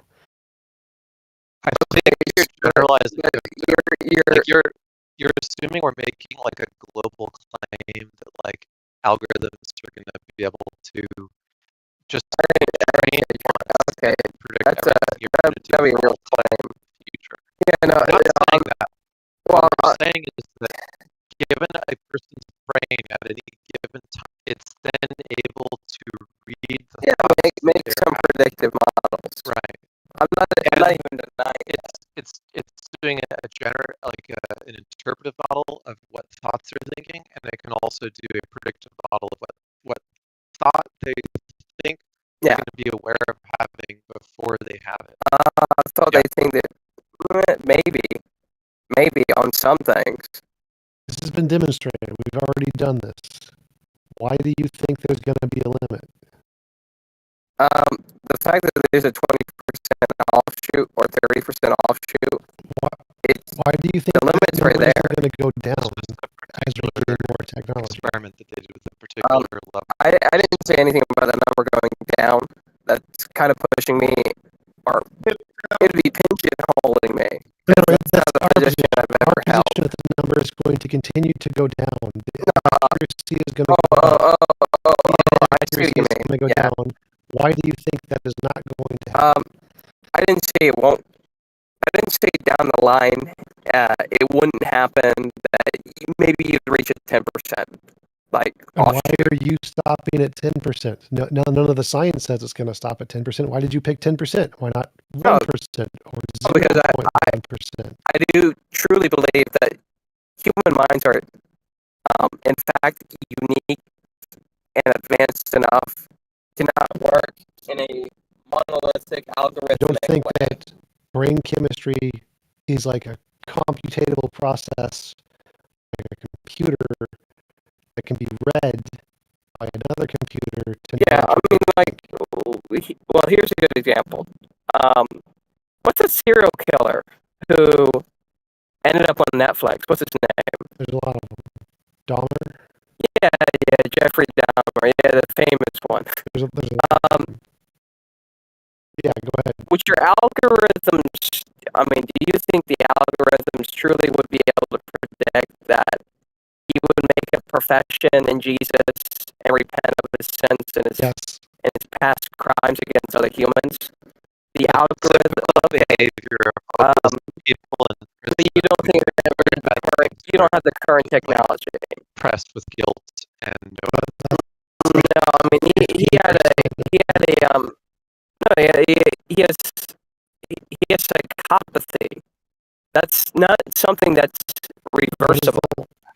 In most generalities, has incarceration. something It's a that's trend reversible. of people who do bad things that are incarcerated. They have nothing to do, and they sit around reading books, and it's very common for them to fall into religiosity. Also, there's nothing common. Yes, you it's think it's extremely common? Yes. People in jail. How many people in jail? It's like religion. 15%. It's a huge number. That's not common. It's very That doesn't make it common. Yes, it does. Like the general public numbers are like, yes, the general percentage numbers of people who change religions is, I think, in the single digits. The percentage in prisons who change religions is extremely high. It is more common. It is one of the most common places to change religions is when you're in prison because of the level of community you get because of how close you are. You're more likely to adopt and ideologies. it's a survival tactic because if you're with a large group that's strong, here's a fun fact. You long. Okay, what percentage? You think there's a bunch of big, strong Christian groups inside the jail? What percentage? Yeah. No, that's not generally how it works. Population. It is Muslim. Fipdo, listen to me for a second. I'm giving you data. The percentage of the U.S. population that is Muslim is 1%. The percentage of the prison population that is Muslim is 18%. Do you think that it is because people racist in prison are more likely? No, it's just Islam is not a race. A lot of people convert to a religion. A lot of people convert to religion while in prison, which they would not otherwise do. And many are you taking and once they're out of prison, many of them leave that religion. And once they're out of prison, they leave that religion. A lot of them do. Okay, so have you already taken into account that they were not already Muslim before they went in? Yes. Yeah, how many? Your 1% of the people was- going in are Muslim. 18% are Muslim after being there for a long time. You're taking the whole population. Okay, no, that's not how this works. You just gave me the whole population of Muslims that. Guys, don't defend him. You had a question. You all know algorithm, that he dirty. Will our algorithm be able to predict a conversion of a murderer in prison to a religious belief? Yes, that's an extremely common thing. Yes, that is a very predictable. It will be able to predict. Yeah. Yes, when it's so enough. Yeah. Okay. Yeah. You would be saying this on the basis of evidence. I'll say you're saying it on the basis of certain evidences from, let's just say, the outside world of marketing algorithms, marketing bots. Based on marketing bots, you would say it's able to predict each and every individual's religious. Well, I don't know if you'd go as far to go religious affiliation. Here's some data. So 70% of people in one Muslim survey converted to Islam in prison, and only 20% outside of prison. Well, so I'd go further. I'd say yes. I think the Amazon algorithm that identified the pregnant lady would work on prisoners to be able to predict their conversion before they knew they were going to convert. Yes. Yeah, that makes sense. Well, I mean, I do believe that's a blind claim, though, right? It worked on the pregnant lady. It wouldn't work on the prisoners. Because they're two different people with two different circumstances, and I believe you are making a faith-based claim. It's not based on evidence, isn't it? Actually, because the prisoners probably don't have money to buy stuff while they're in prison. Well, no. So that's a very evidence-based. No, they have some money. They have some money. Don't mock the it. way the Amazon algorithm works is that there are trends that people do before they're pregnant, like cravings for certain kinds of foods, which are very common among people who are pregnant. And so if the person doesn't know they're pregnant, but they have certain cravings that are common among pregnant people. No, like I know. She doesn't know she's pregnant. But because of the fetus, it causes certain things. Yes, and like there are certain tendencies. So if different there are certain hormones tendencies are going among prisoners, like they read certain books, or they spend more time in the library, or they spend more time with certain other prisoners, or talking to certain other prisoners. The guy picked up the Bible. He's going to become a Christian. What a good algorithm. That's how the algorithm works. Oh, he picked up the Bible. It's an accurate algorithm. I'm sorry. Yes, congratulations. That's how algorithms work. They Okay. predictive models based off of certain actions that you do. Yes. No, I mean, I get it. If you take something as generalized, they read the Bible every day. Like, I'm sorry. That's what else is there to do in prison? Something that's not very prison. you know how you guys have mocked how the Bible it's made certain prophecies, and you'd mock it. Fipdo. Okay. People in prison have a lot of time to sit there and read a Bible all day. Survival tactic too. You're going to join with one of these religious groups so that you don't get beat up by the other prisoners as often or at all. Oh, not all the time. Not all the time. It doesn't need to be all the time. In some cases, actually, this would occur with a family friend of mine, her cousin. I don't know if she's if he was put into a Mexican jail or an American jail. But no, he was gang raped because he was a Christian. Great. What does this have to do with it? Happens in all kinds of prisons. Unfortunately, it happens in Canadian prisons. I'm just saying. Anyway, maybe you better drop the example. When you put up this facade of a person in for prison protection, to Christianity, and we gave you data that people convert to religious affiliation while in prison by like a 5-to-1 ratio. So, do you have any other questions? 5-to-1 ratio. You're talking about the they went to prison. The question is yes. Come out religious.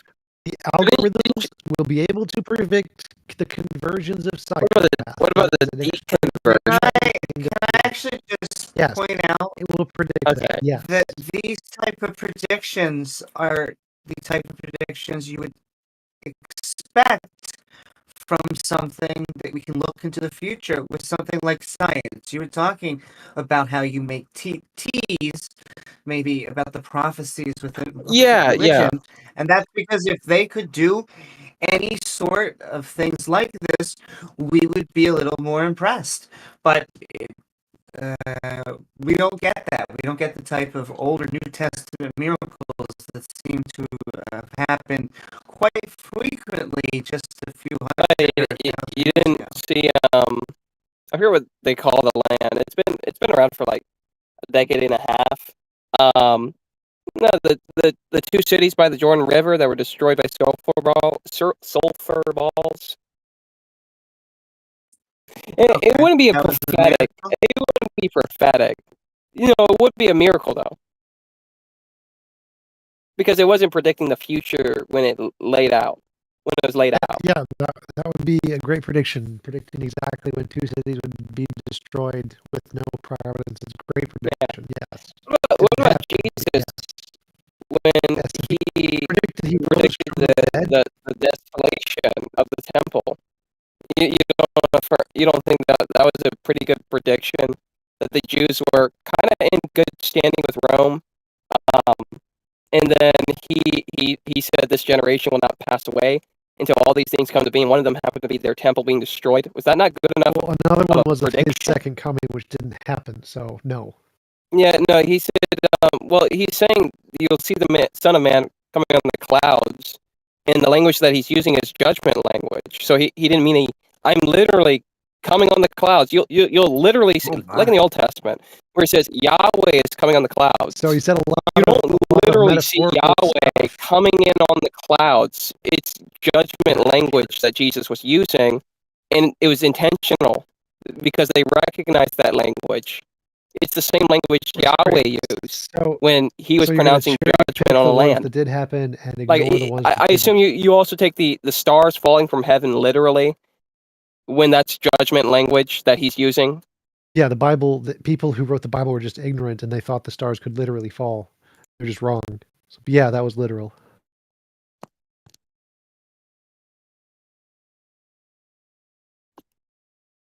I mean, you have to remember this book does. No, you're here, but you have to remember this book believes in giants and angels and things, so it's not exactly a science text. Nor is it a book, right? It's an anthology of different texts written by authors who disagree with each other. It's been collectively, systematically theologized into some so-called system, even though the system is not actually compatible with itself. It contains numerous inconsistencies. Even in a single text, you have like doublets and triplets of the same story, very consistent, where they give multiple accounts of the same events that are not compatible with each other in a single so-called story. Yeah, you're gonna run the same line your buddy ran before he converted to a What did Catholic. that have to do with anything? He had a whole thing about the resurrection of Jesus being inconsistent. You're talking about yeah. So somebody makes an argument, then they convert, or that argument is now debunked. Is that your argument? No, obviously he didn't think that argument was good enough. So he wasn't familiar with most of the issues. So you're saying that he accepted fallacious. Well, I've already walked through why he's actually wrong on that. But he just rejected it, and then I guess now he's starting to see that he's not just going to faceplant into a religion. Okay, then we'll go back to what I was talking about. Jesus' novel prediction of the destruction of the temple, and the fact that he was using judgment language. Stars were not literally falling from the sky. That's judgment language. You see it in the Old Testament, where stars falling from the sky? No, they didn't think stars were falling from the sky. Yahweh's using judgment language. Yahweh's not literally coming in on a cloud. Jesus wasn't even saying that either. It's judgment language. The problem with this temple is going to be destroyed. To Vaticinium prophecies is that what these are things that have already happened being justified and explained as though they were predicted and have meaning and purpose within a theological system. We can show numerous examples. Isn't that assuming the church didn't have Matthew before the destruction of the temple? Dating of prophecies is often demonstrably ex eventu. The best example is Daniel, right? It's exhaustively established that Daniel is written around like 265. It's a Maccabean rant about Antiochus humiliating the temple by doing Greek-style religious practices, which is the abomination that brings desolation. Every single thing about it lines up with someone who's very angry at Antiochus. All of the predictions that it makes are not predictions. They're things that happened prior to 265. Everything that says that happens after 265 didn't happen as it was predicted because it fails as a prophecy. I'm letting you know the church fathers. Three different languages. It's written in three different languages by three totally different literary styles, right? It's in Aramaic, it's in Hebrew, and it's in Greek. All three of these texts get combined together and treated like they were written by one person, even though there's no way they're written by the same person. And the only things that it gets right happen prior to the first date that anyone can show that this text existed or that anyone quoted this text in showing knowledge of its existence. So if it only appears after the events that it describes, in what way can you say that it's a prophecy? You're just saying the oldest manuscript that we have of Jesus, of Matthew 24. I'm talking about the earliest manuscript of Daniel. Did you follow what I just said? Okay, where are you going with this? Okay, Hold on. so the point. One second. Let me clarify. One second. So the point was, if the text where the oldest text we have has a written prophecy, and that text is older than when the thing it's prophesying occurred, it's not a prophecy because they could have written that after the fact and just claimed. Okay, you said that backwards, you think? I don't think so. Yeah, so it's newer than the events that it's describing. So if the written document was written after the thing it prophesies, then it wasn't a prophecy because it's post-diction. They wrote it after the thing happened. You're saying the Greek So they could just Septuagint didn't exist. That's the cases that Ix was listing. He was listing one case, the case that is the oldest that we know was definitely predicted before the events that it was prophesying, which is the book of Daniel. That one is a good example because at least we know that that document was written prior to the This is event. just some kind of anti-religious rant. Just go to YouTube, search up the Book of Daniel is a pious forgery. It's a Christian scholar giving a lecture on why it's the case that agrees with all the secular scholars. They're in agreement that there's abundant on 265 by someone who's angry at Antiochus. You mean 600 BC, 265 BC or 80? BC. Wait, so it's 265 BC. I believe so, yeah. I might have it off by a little bit. Okay, but Daniel makes claims about yeah. No, not about 600 BC. That doesn't even matter. Oh, It makes claims about the coming of the Messiah. Yeah. But it makes claims about the coming of the Messiah, what his goal is. And Jesus identified what his goal was to establish the very kingdom that Daniel was prophesying about, that he was supposed to establish. It was the kingdom of God. Was made up by Christians, but it was not believed at the time of Daniel being No, that is false. Right? That is false. No, Jews believe the Messiah is supposed to bring the rule of God here on earth. So Jews that's what the kingdom of God means. It means the rule of God. Know what the word Messiah means? Messiah means like a king. Yeah, a savior, king. So yeah, I get it. But there's a specific Messiah that Jews recognize.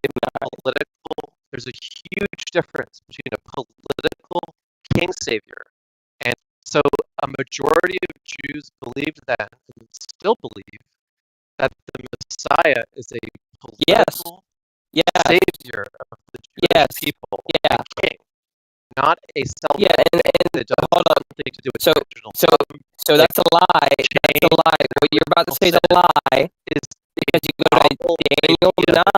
Not the goal of the Messiah is to put an end to sin. You're a liar.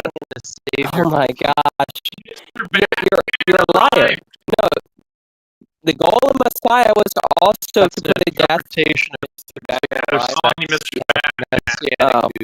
well, no, I'm just calling him what he is, a liar.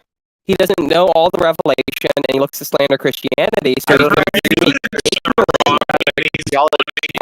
the Messiah's job is to put an end to sin. That's what. And he's supposed, and he is supposed to bring salvation to his people. Someone wrote. No, it's not just me interpreting. If I showed you word for word in Daniel, would you shut your mouth if I showed you word for word in Daniel what I'm talking about? No, I mean, like, nobody here on your side should be accepting what you're saying. What you're saying is just blatantly false. You're claiming that it's not all nice Jews to be had a told you're single wrong and then interpretation continue to of who lie the for your Messiah own was, ignorance. which is not the case. There were dozens of different interpretations, different messianic and apocalyptic cults who believed. Sure, tons of them. Why would I dispute that? All agree with your interpretation that Jesus was a sure. Not everybody agrees. Many of them believed that what the Messiah, the king, was supposed to do was to bring political salvation to the people of Israel who had been humiliated by repeated invasions, by having their temple destroyed, and so on. They wanted a political leader, and many of them are still waiting for that political leader to this day. So here's the issue. That political leader already came. And guess what? You see what? The Western world, the Western expansion coming about by the reigns of the Messiah. Oh, yeah, Christ is king, the expansion of Western culture. Oh, you don't like slavery all that much? Like certain forms of slavery all that much? Based on your look, it's not retroactive. It's not retroactive. Okay, man. Okay. Right? Yeah, the transformation of the world is one of the points that as to why Jesus is the Messiah for the Jews, because he actually did transform the world, and he brought the Gentiles to Yahweh. No. That is the goal of the Messiah. Please let people finish when He they're responding to interrupted you, me. and please don't tell people. And please don't tell people to shut their mouth, because we've been polite and respectful with you. We expect to. But to it's be okay. Not familiar. Okay, but it's not reciprocal respect when you're corrected. And I even offer, look, if I showed you the evidence, you're just blatantly wrong because he's just lying through his teeth right now. And you guys are just willing to put up with it. I don't know why. With religious scholarship is not licensed to call people liars because they disagree with what you think a given verse means. It's what the text says. The text says the Messiah's goal is to put an end to sin, to bring salvation. That is part of it. It's not just, you spoke of it like it doesn't say this in the text. It does. Now, what also is supposed to be had is he's supposed to bring the kingdom of God, the rule of God on the earth. Okay. And that's exactly what Jesus did. The transformation of the world. If Jews want to see why Jesus is the Messiah, why are a bunch of Gentiles worshiping If you Yahweh? want to become informed about the religious scholarly consensus on the Book of Daniel being a pious forgery, I encourage you to do some research. If you want to become informed on the consensus that there was a huge variety of different beliefs about what the Messiah was supposed to be, but that the basic meaning of the word meant king, not necessarily a salvific, and didn't specifically have to do with the idea of a spiritual leader, it had to do with the idea of a political leader in the eyes of most Jews. I know.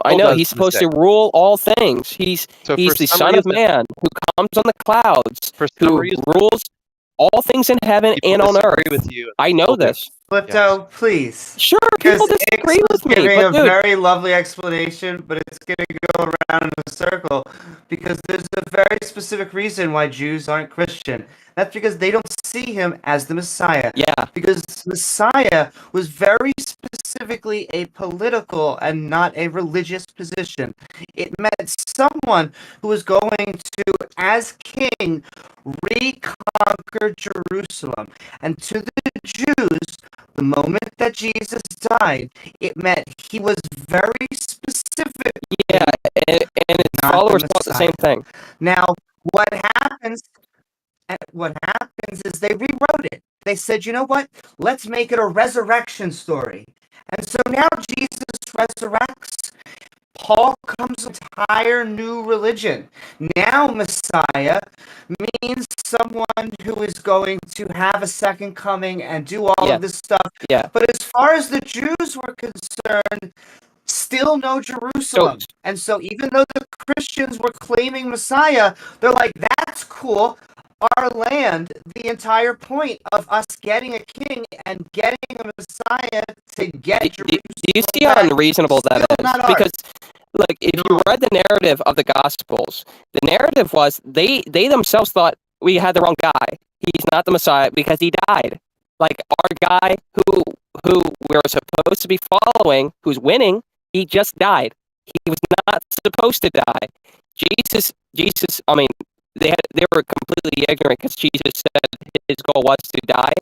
And the prophecy itself said that the Messiah was to be cut off by his own people.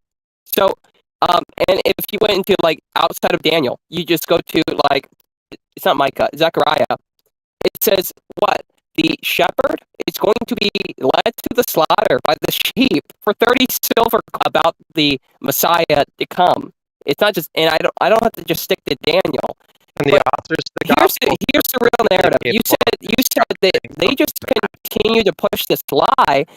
So what you're saying is, in order to push this lie, they were willing to be filleted and boiled alive. To be wrong, yes. People die for being wrong all the time. We saw no, that. No, they don't die for lies. No lies. Not that they were tricked, right? But that they knowingly lied about the whole thing. People who are still upset that they didn't go into the spaceship with the other Heaven's Gate cultists, and who still believe and still teach the teachings of the Heaven's Gate cultists that all killed themselves. There are people because they believed something.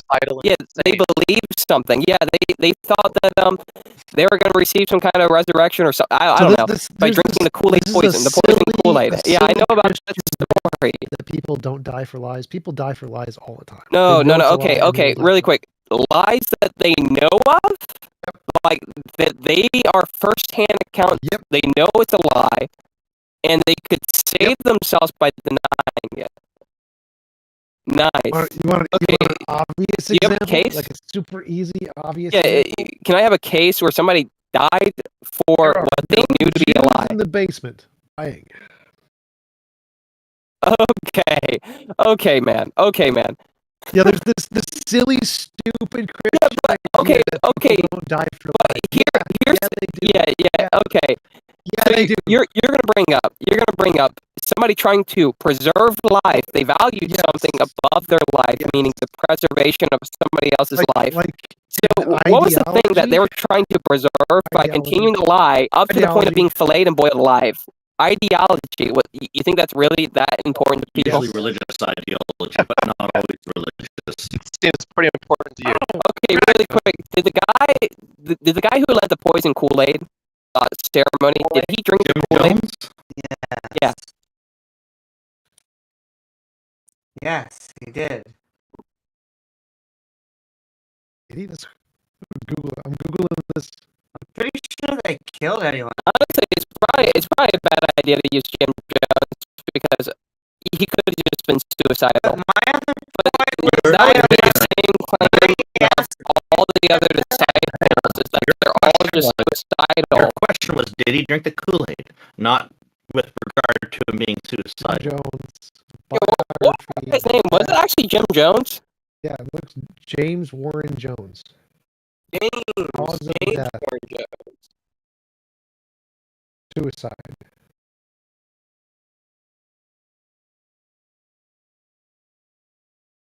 So no, not the Kool-Aid. He died by a gunshot. Suicide. Wait, did he drink the juice? It says he died at 47, so I assume he drank it. As the leader, he had to make sure everybody else drank it, though. Yeah.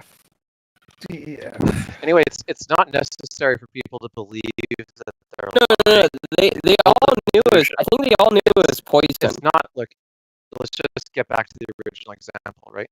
When people develop religious ideology, they generally form a belief in it, even though it's a gradual process of each person sort of adding to the set of beliefs. All the people believe that all the people before them have done so honestly that the beliefs are true. The lie is not something that each individual person is aware of. It's a constructive fiction that they all believe different from the previous gospel. Yeah. The gospels change and innovate, clearly showing that each religious community that wrote each gospel held different beliefs about Jesus and had different stories about him. So these natural sort of telephone games that people play with beliefs and stories, where they collect all the stories, and whoever writes it down in the gospel assumes that all the stories that they've heard are true, right? Now, each of the gospel writers can believe that their version of it is true because they all heard a different version of the telephone game. It doesn't require them to think that they're okay. I think there's a lot of assumptions baked into there. You would have to assume that they just all believe in different Jesuses. Like, of course, you're gonna have some people. Yeah, maybe they heard different things. But we're talking about the text. We're talking about the text that would have been shared between all of them. Different stories because they heard different things and reported those in their gospels, right? So we don't have to assume that the author of the gospel made stuff up. We can just conclude that they heard different stories from different people. Did any given person know that they were making it up? Okay, we don't know. But when people play telephone, when they're 5 years old, sitting around in a circle, they do the exact same thing. I was going to bring up the example Bartholomew, who was filleted alive. He's either boiled or filleted alive. I believe it's filleted. On what basis? You brought up ideology. Explain that to me, because you were saying that they were dying for a belief that they actually held to. What was that belief?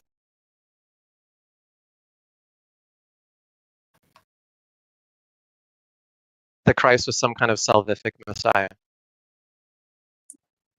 Well, sure that he was, but what you see in the Gospels is they went into hiding because he died. So what do you think made them come out?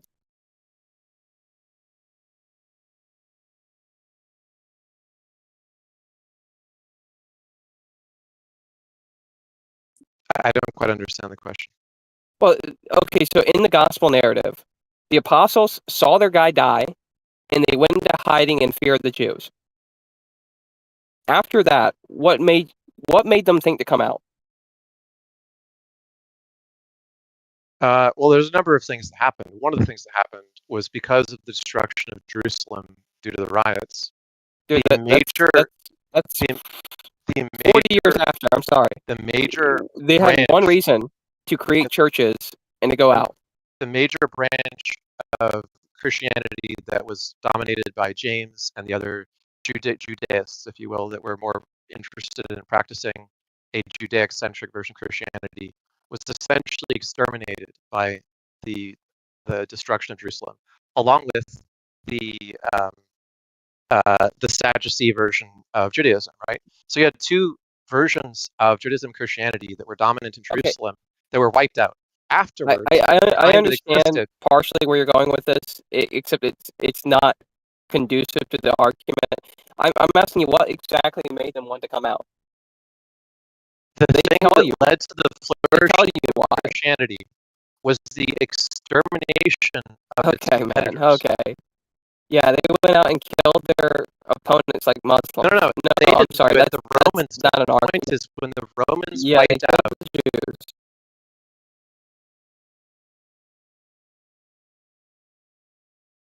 Jewish and Paul's version was the survivor. Look, man, and was the one I asked you one simple question, and you're not even answering it. And it's not a gotcha. It's not like, oh, you don't know, you're stupid. I can tell you. You can just ask me. Actually, they did kill off a lot of people. They killed off the Kahuna, who were in Hawaii before they moved in, and then they took over and wiped them out. Yeah, and just to know that Jesus said you could escape the destruction by running to the mountains. So it was people living there have to run. That's ridiculous. They came in and slaughtered because Josephus noted it out that the people that survived were the Christians who heard Jesus and listened to him, and they actually fled to the mountains. They didn't try to save the temple. They didn't try to fight. And the people that died were the Jews. Josephus noted this out. Yeah, and just so you know, the answer is they came out of hiding because they saw the resurrected Messiah. Not because they heard he resurrected, they saw him. That's why they came out. The belief that a person who's a major religious leader appears to people after their death is widespread and common in almost all religious groups. People have and they all went out and got filleted for it. They couldn't participate in markets for it. The point is not that they don't believe it. The point is that people do. After a religious leader dies, people have intense visions of that religious leader. It's been reproduced. It wasn't just a vision. Other religious leaders. It wasn't a private revelation. They shared this revelation together. People routinely confuse these experiences with real experiences. They think that it really happened. Okay, so it's been reproduced you think in other religions. Jesus' disciples was a group of 12 schizophrenics, is what you're telling me. I'm saying that people have the delusion of seeing dead loved ones, and especially of major religious leaders. Sure. It's a common occurrence. It's well documented. There's multiple books about it. This is another common Christian myth. Get the nature myth. of your argument. This is another common Christian myth that you can't have shared delusions. There literally are shared delusions. Folia do is an actual case. I'm sorry. I've got to head out. There's like communal reinforcement. Communal reinforcement is most likely what happened with the apostles and the 500. So yeah, those are extremely common things. It is not at all surprising that the apostles would have shared delusions of Jesus' resurrection.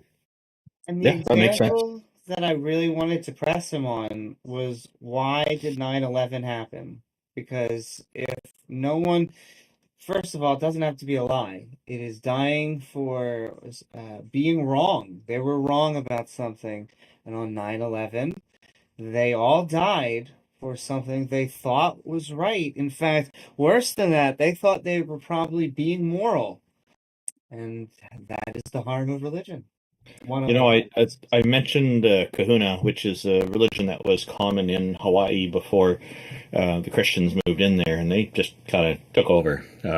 This whole idea that they should have run away is an excuse. Why should they leave their homeland when invaders come? It's the invaders are definitely the bad guys in that case. But the Maori had the Kahuna religion was very sexist too. So it's not that Christianity was any better. It's just different kind of sexism is all. Religion, isn't it fun? Yeah. people in Judaism at Masada were rebels against Rome and were massacred because they held their ground and they died as martyrs. They actually mostly killed themselves before the Romans got there. Well, it looks like we've come to the end of the show here. I'm just wondering, did anybody have any final thoughts they wanted to share about the episodes today? I did think that our conversation with the alien was particularly interesting. Really enjoyed that one. I think we had a number of good talks today. But what are people's thoughts about what we encountered today? I guess I'll start just saying that thank you so much, all of our guests, for joining us. I don't think that we're gonna believe necessarily in a God for a necessary being. I don't know why quantum field theory and fluctuations seems to get them so upset, but it does. And I enjoyed, like you said, whether telekinesis or mind reading is true. There's a reason that James Randi's name gets brought up so often. It's because he really put them to the test. And there's a lot of good videos out there of him testing, people who do cold and unfortunately hot readings out there. And then, people die for a lie all the time, unfortunately. People die for being wrong, and even worse, sometimes even people know when they are wrong and are just malicious people. And so, yeah, but it was a good episode. I do want to thank Taco Randolph for hosting it, and sending love to TJump and X and everyone out there. Thank you, Amy. IX, what thoughts do you have for today? Reciprocating the love to everybody on our panel and to our wonderful guests and audience for engaging with us. A couple of the things that we brought up today, we talked a little bit about scientific methodology and how you can learn more about why our best theories are developed with the methodology that they are. If you want to understand that stuff better, I highly recommend looking into a physicist who does like foundations of science called Tim Maudlin. If you want to see like a scientist who goes through all the other physicists' theories and kind of rates them based on like what their empiric strength is, how like theoretically plausible they are, and so on, doesn't just give you one personal favorite theory. Look at a physicist named Tim Maudlin. And if you want to know more about religious history and the best religious scholarship that is probing all the details of biblical and Canaanite and Hellenistic and Assyriology stuff, look into Myth Vision. And I would encourage everyone to especially watch a recent episode of Myth Vision, which shows that Moses, there's no documented evidence of any mention of Moses or the Tanakh prior to the 4th century BC. And there's evidence of Elephantine, which is a Jewish colony, writing extensively to and from Jerusalem about their colony without any mention of any of the figures or stories of the Tanakh. So Judaism is probably a more recently developed set of scriptures that developed much later than you probably think.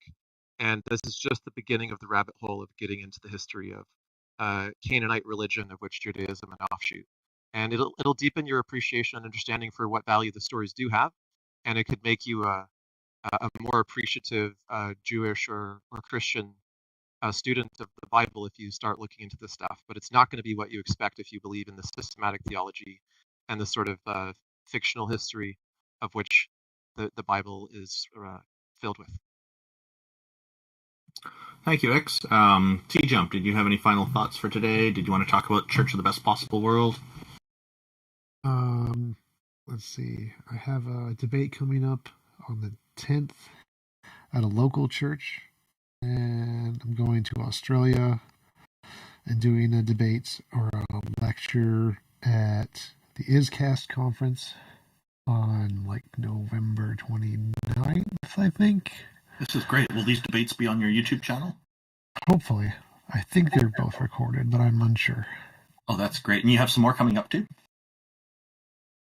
Just those two. Well, congratulations in advance. I hope they go well for you.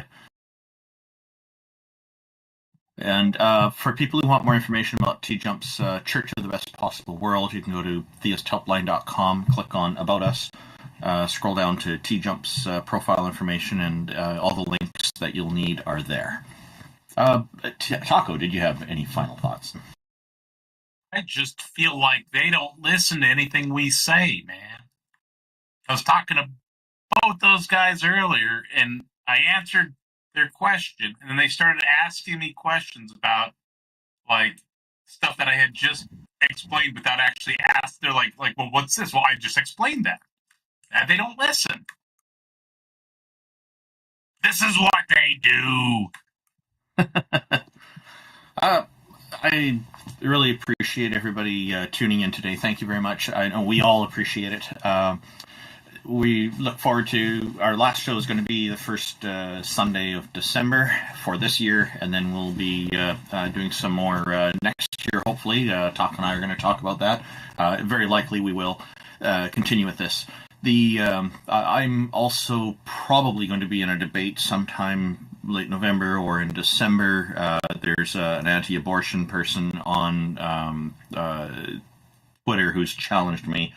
She's got quite a following and is interested in doing debate. I'm trying to reach out to an OBGYN I know so that she can team up with me to cover the medical aspects, since that's not my strong point in this. And we'll hopefully be doing this on Modern Day Debate, which brings in quite a large audience as well. So I'm looking forward to that. Thank you very much, everyone, for being here. And a special thanks goes to our sponsors, the Canadian Atheists, and, of course, the Politics Discord. The link gets censored by the Discord bots for some reason, so I'll just tell you to circumvent that. It's at www.discord.gg/politics to get to the Politics Discord. I highly recommend it. It's a busy, active community, and I'm often on various channels related to atheism or whatnot that while I'm driving. So that's usually mostly when I have time for it. Anyway, thank you, everybody, and we hope everyone had a good Halloween, and we'll talk to you later. For more information about Theist Helpline and the schedule for the upcoming shows, please take a look at www.theisthelpline.com. Quick Have a great correction. day, everybody. Sorry? Book of Daniel was somewhere between 167 and 164. Sorry, I misremembered the date. It's been a while since I talked about it. Corrections are always welcome. Glad you brought it up. Thank you. Okay, take care, everybody. Night. Thank you, everyone.